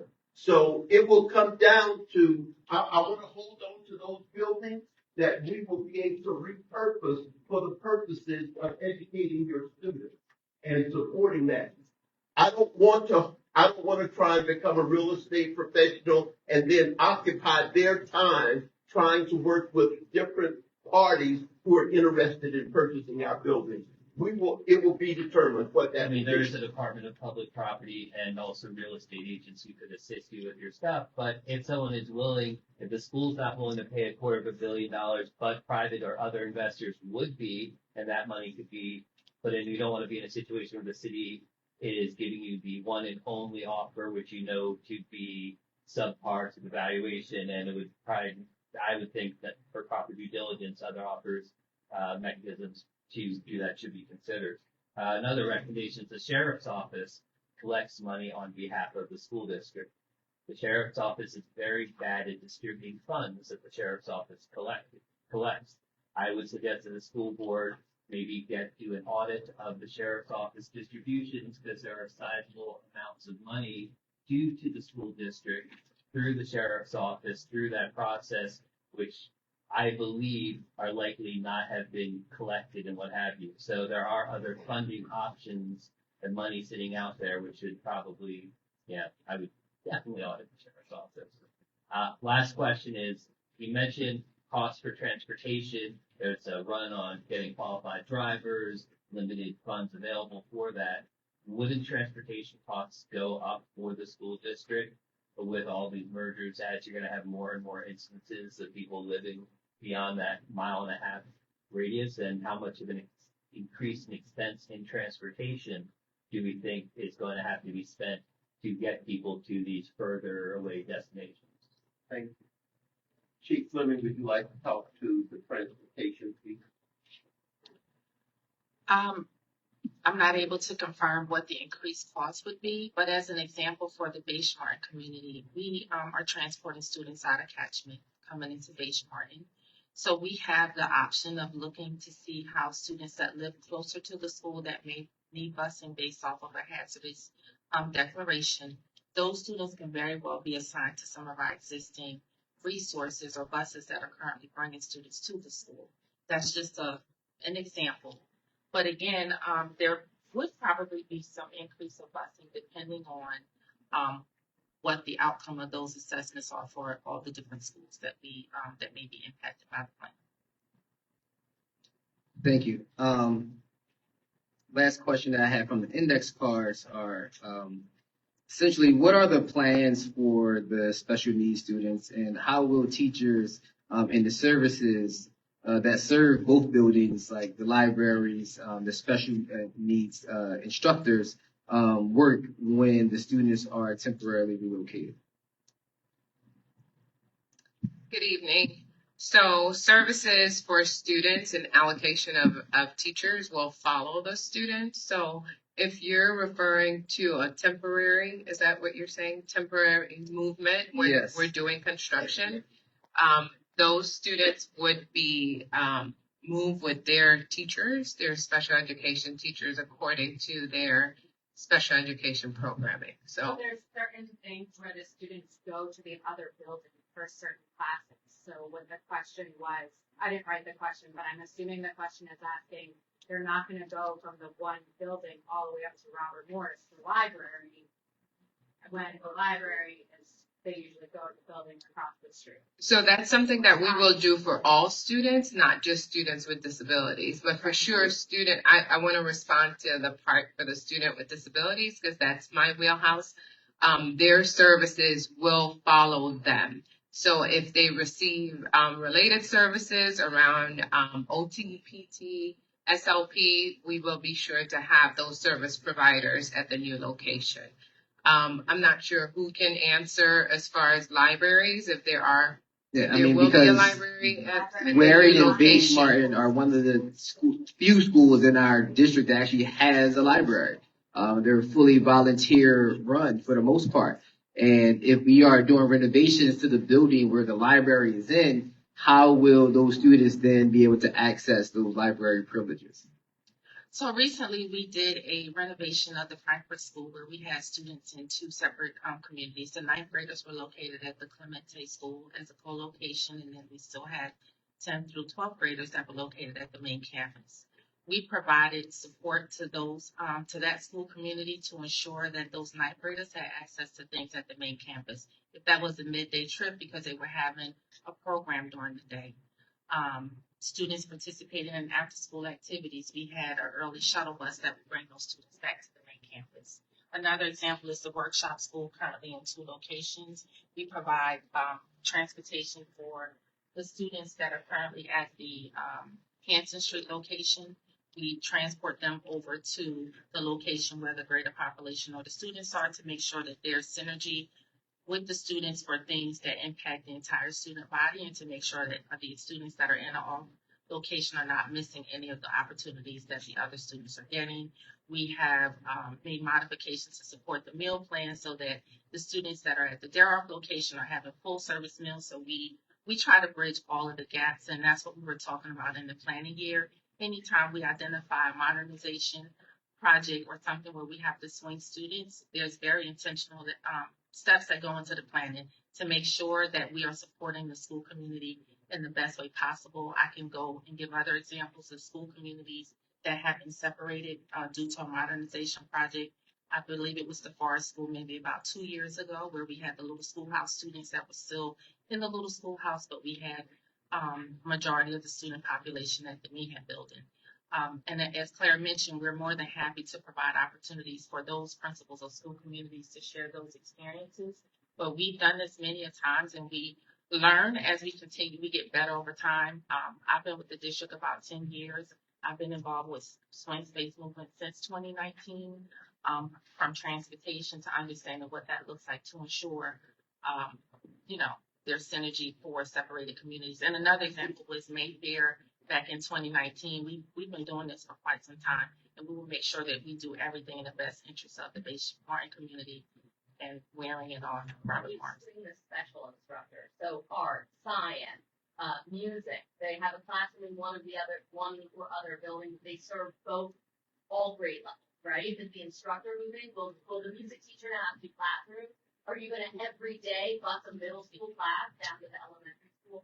So I want to share that we currently in the special education area, we have schools at 2 different locations, and we provide additional allocation. So it would be a teacher at one location and another teacher at the other. So we have been working with the budget office to over allocate, I guess, or make sure there's allocations to both sites. But that's in the special education department. We're talking about the regular classrooms, Right. like I can speak to that as well. So again, in the planning year, the academics team we'll identify what are the needs at the second location, whether that is additional climate staff, it's additional food service workers, it's additional teachers to support those special programming.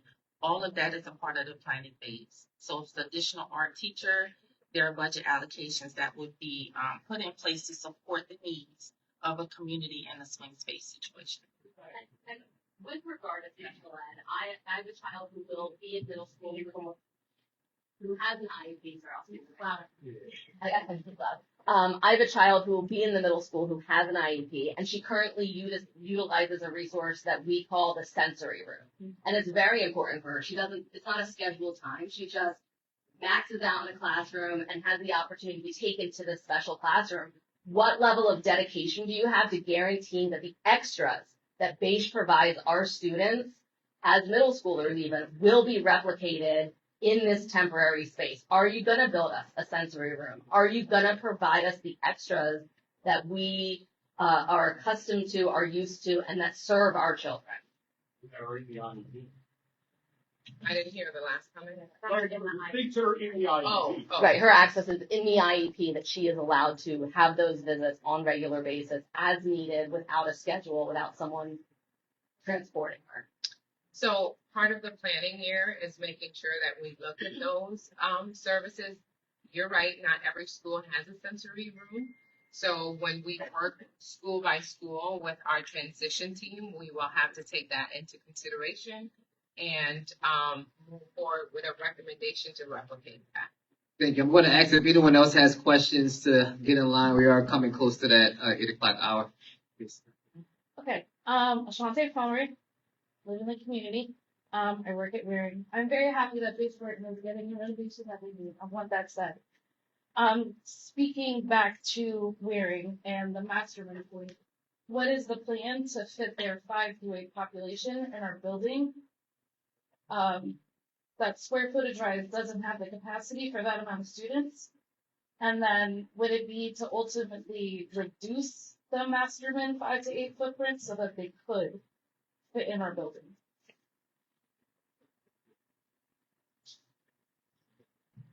So again, we would look at the building capacity, and this is practice now for all buildings that participate in school selection. As Masterman is a full school selection school, we look at the building capacity and we plan their enrollment. We do their lottery caps, which is the number of offers that we make based on the building capacity. And so we would still implement that practice. I can't speak to the exact number of students because I don't have that. According to most recent numbers that I've seen on the district website, their 5 to 8 is about close to 7, and our building is 437. Again, I can get that information, so I have the numbers. I can't speak to it off the top of my head. They're 5 to 8 and looking at the building capacity, so I can get that information back to you. I don't have the numbers committed to memory. I also think it's important to say we would, again, this is how the Masterman grades would be configured across the buildings is also something that would be decided and planned for across the substantial planning time before that would happen. So it's something that would be in a similar way to the planning we've discussed here around some of the programming and design at the Base Martin facility. It would be the same thing for the Masterman community and thinking about where the grades and how the grades were allocated across these. I had one more question, then I will step back. The walkthrough for a building to justify the scores was done before renovation was made to our building. Our electrical system was updated. We have AC. We got a new tech lab. We have 3 autistic support classrooms, like a full continuum through the grades. Would there be another walkthrough within that time to truly reflect what is offered at Waring? Just so that the numbers are right in the decisions being made. Absolutely. As let's for a moment, if I may, sir, just talk about process. So the recommendations that the council members shared with you broadly have been presented to the Board of Education. They're going through their due diligence now. They have not determined or published a date when they will vote on whether or not they will adopt the recommendation. And also, there have been instances as they have required more information that we have gone back and looked at schools as part of their information gathering and their due diligence. Once we have an adopted plan, that's when that planning year becomes most important, because we understand exactly the communities that are going to be impacted. We need the nuanced details, and that's where we work with the transition committees that are in each school, composed of not only administrators, not only parents, but also the students' voices will be heard with those transition committees, working with the transition office at central office. I just hope they can get that information before a vote, just so that they have everything that they need to like justify this vote. That information was provided, the updated information has been provided. And also from this conversation, the notes that are being taken, that's going to be given to them. But you said that Waring, in the sense that it was underutilized, didn't have enough student population, therefore it wouldn't receive programming or wouldn't meet its potential because of that underutilization. But I just want to understand how you think about it. There are other schools that aren't being closed or transitioned that also are deeply underutilized. Could you just talk me through, and I believe it will remain a neighborhood school. So talk me through Strawberry Mansion High School. What is currently the seat capacity for Strawberry Mansion High School? It's at least 1,500. It's 1,500. What is currently the enrollment at Strawberry Mansion High School? It's like 200 or something. It's 250. Is Strawberry Mansion High School closing? 100 show up every day. Is Strawberry Mansion is not closing? Is Strawberry Mansion going to transition to a non-neighborhood school, maybe to a magnet to suggest other programming? I think Master Middle School would be great there. Go ahead. How are you thinking about it? So there's certainly are looking at things that could be done to utilize the additional space in Strawberry Mansion, because you're raising Strawberry Mansion specifically. One of the things that we've talked a lot about in this plan is finding ways to repurpose space that we have. And you will find, if you look across recommendations, and it's been one of the things that's been very hard for communities, is that we have a lot of buildings in the school district that are very underutilized. And while there are recommendations of closure for some of those schools, there are not for all of them.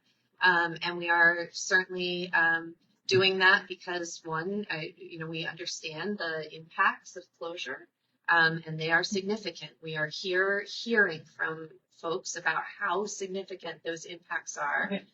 But we also are looking for as many places and ways to repurpose space that we can, where we have that open space. So Strawberry Mansion is an example of a school that's deeply under-enrolled, and you are thinking proactively of how to change the space configuration or the opportunities for those students to maybe attract more students, whatever it is. You're being proactive. Yes. Hold on a second. So that's interesting, right? So but it's not going to become a neighborhood. It's going to remain a neighborhood school. Is that correct? That's correct. Which means there is no trajectory for the neighborhood demographic to meet the enrollment number at 1,500. There is no path to that currently in probably your population demographic. That's probably true because there hasn't been a path to it for decades.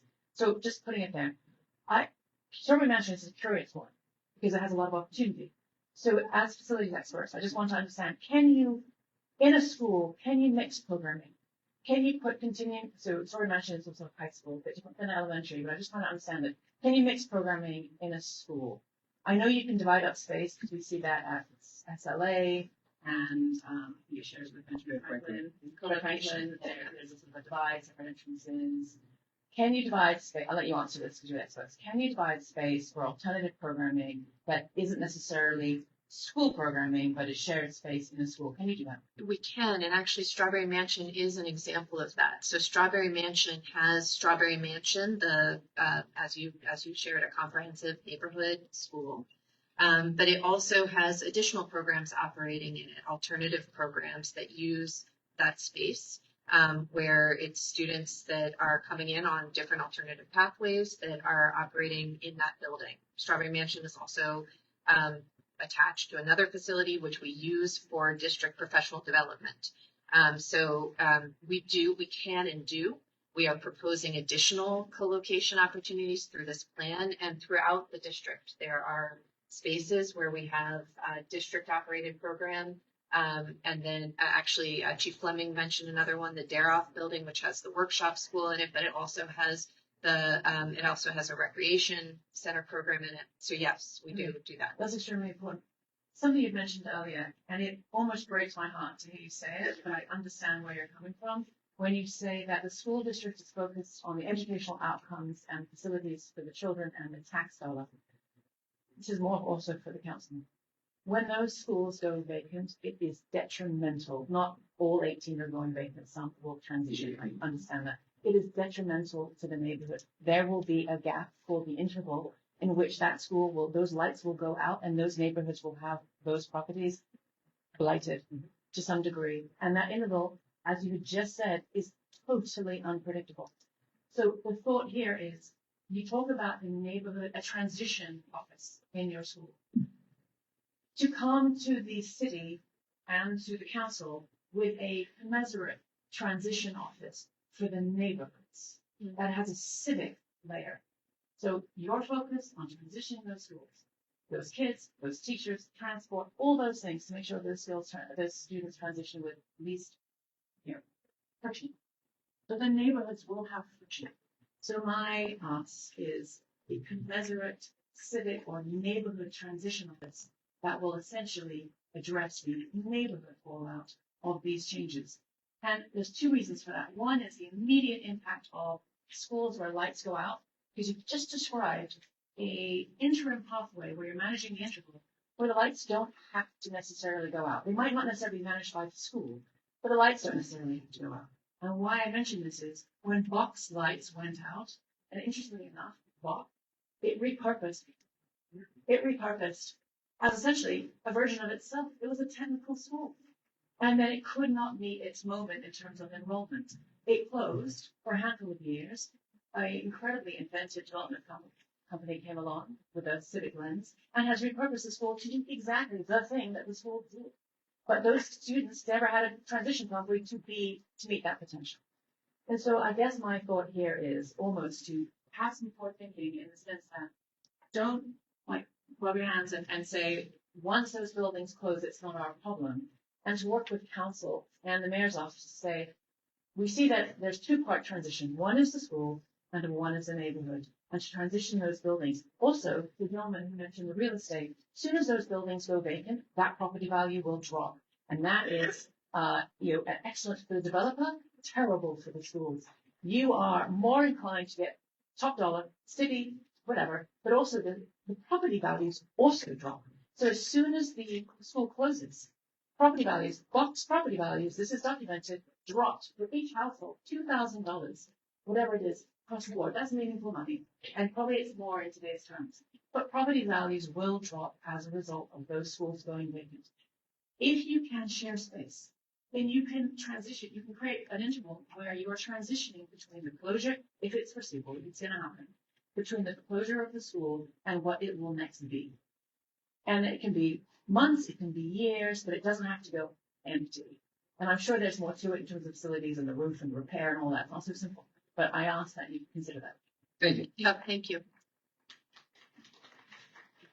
Hi, my name is Paul Brown. I'm a school psychologist with the district.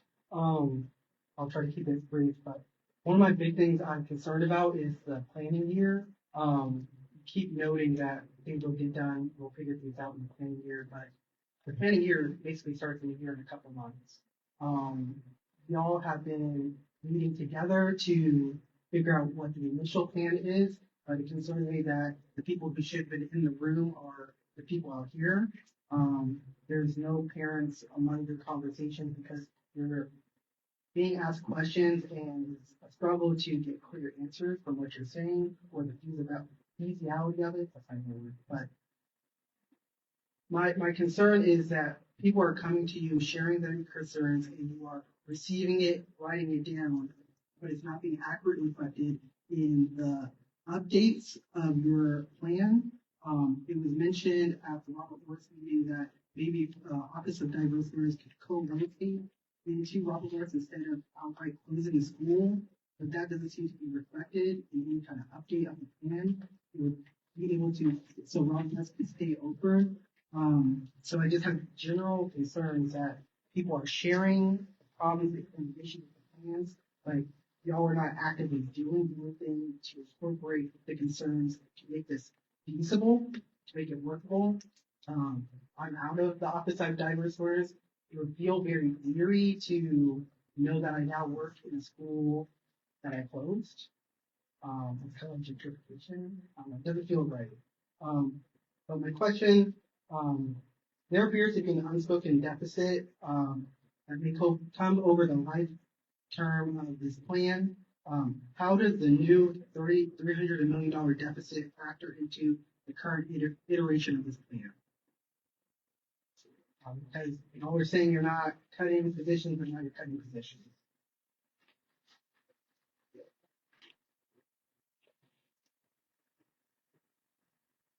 Every cent that is realized or saved as a result of this plan will be reinvested to support student achievement. As a result of this plan, there will not be any school-based positions that will be lost as a result of the facilities master plan.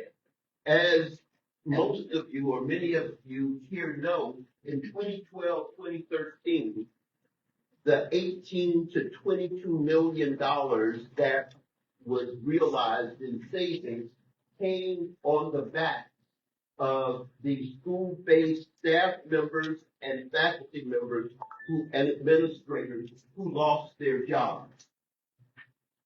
There will not be, there will not be, as a result of this plan, any losses of school-based positions.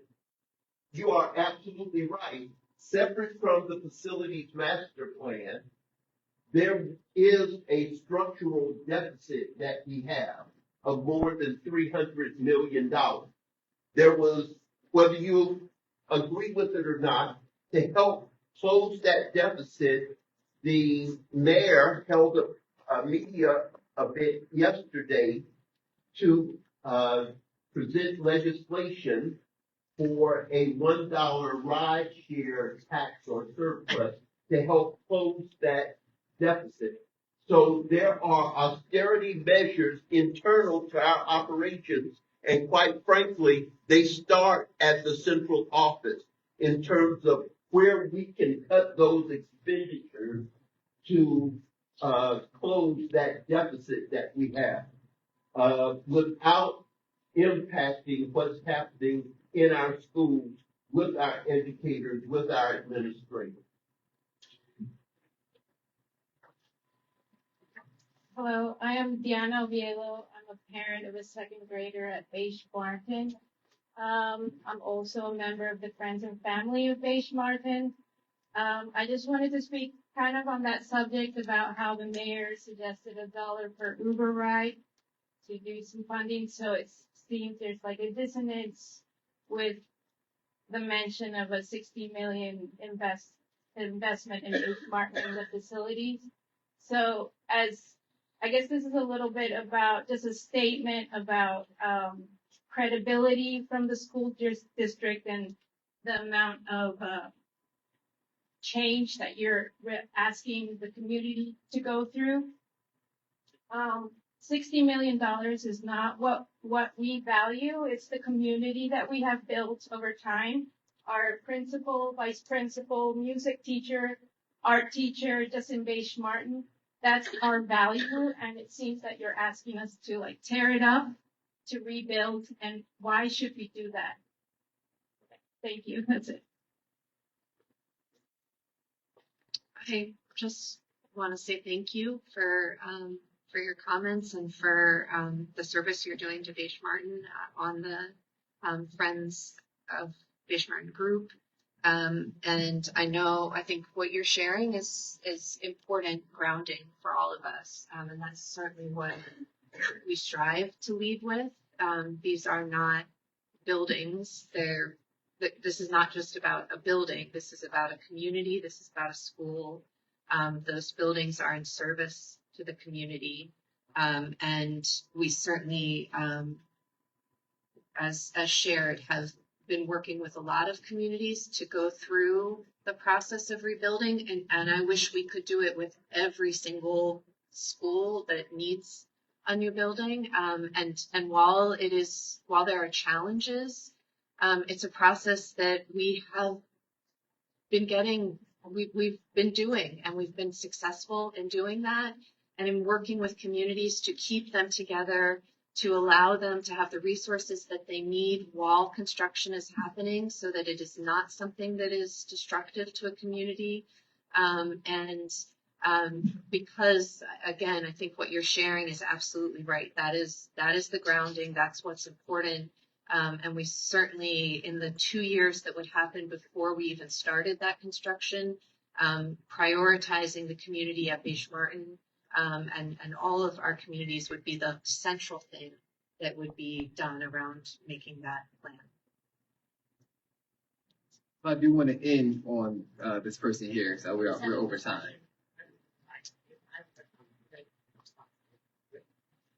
Hi, I'm Siobhan from the Brewtown Garden Neighborhood Coalition. So thank you all for being here. So I actually wanted to ask about the timeline again. So you said that it'll be a 2-year timeline for the planning of the construction at Beige, but it's a 1-year timeline for the kids to move from Robert Morris to Beige. So does that mean that those children will be leaving Robert Morris, where they have multiple facilities such as a separate auditorium, a separate gym, going to a construction zone that, as you said, needs lots of work that all those kids deserve and possibly has asbestos, to then go back to the place where they have a separate auditorium and separate gym, to then go back to a multi-purpose room? How is that the best for our students?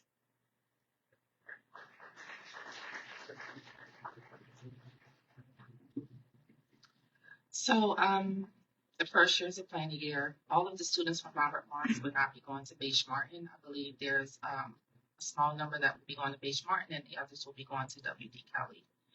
You said 30% would be going, 10% will be going from Robert Morris to Beige Martin. That's based on the numbers. Okay. I don't have the. Are not in Robert Morris, but will likely go in Beige. Yeah, That'll only get it up to 30.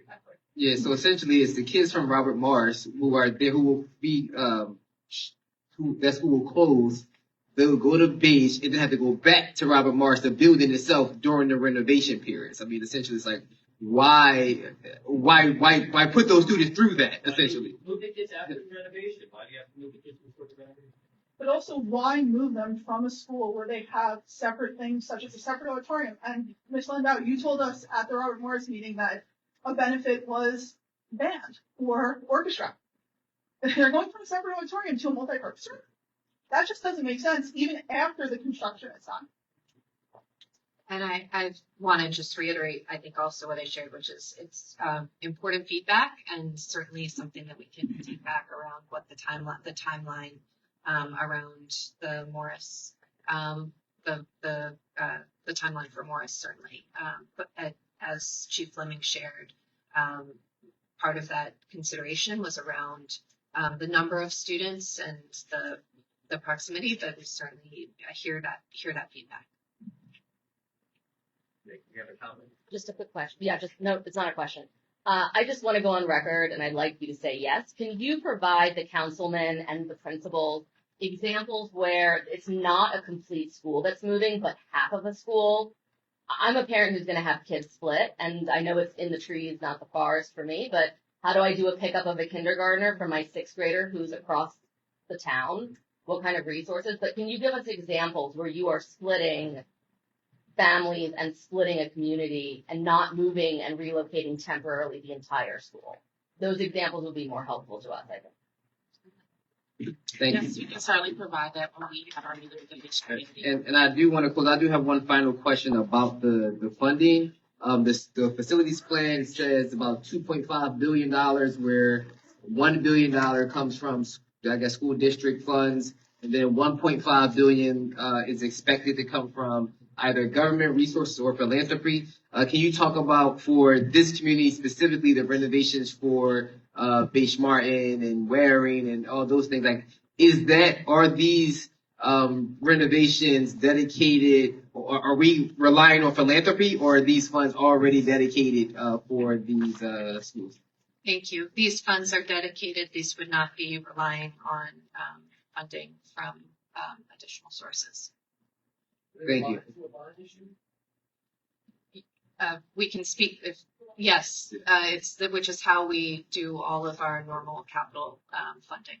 And so it would be through our regular course of bond issuances, which is how we do all of our capital. Thank you. So I want to thank.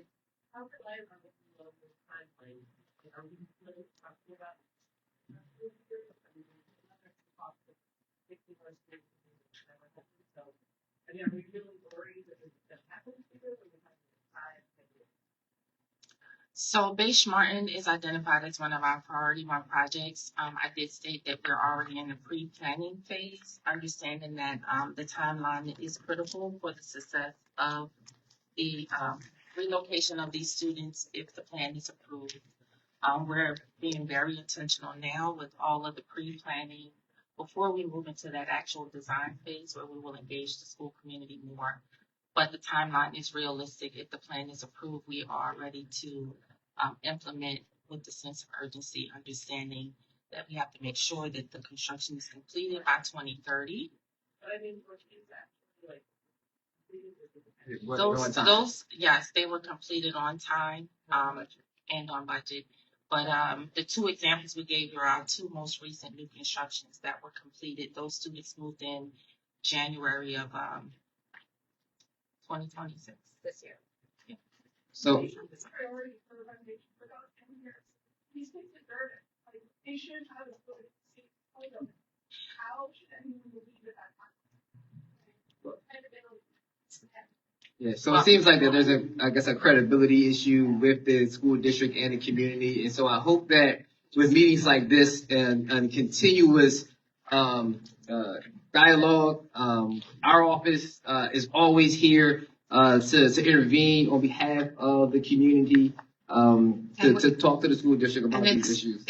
We will make sure to look for, again, we don't want you to hear it just from us. We want to hear you to hear it from the communities of schools like the two that are here, or any of the others that have recently gone through this similar process, so that you can hear directly from families and school leaders in those communities about how that piece works.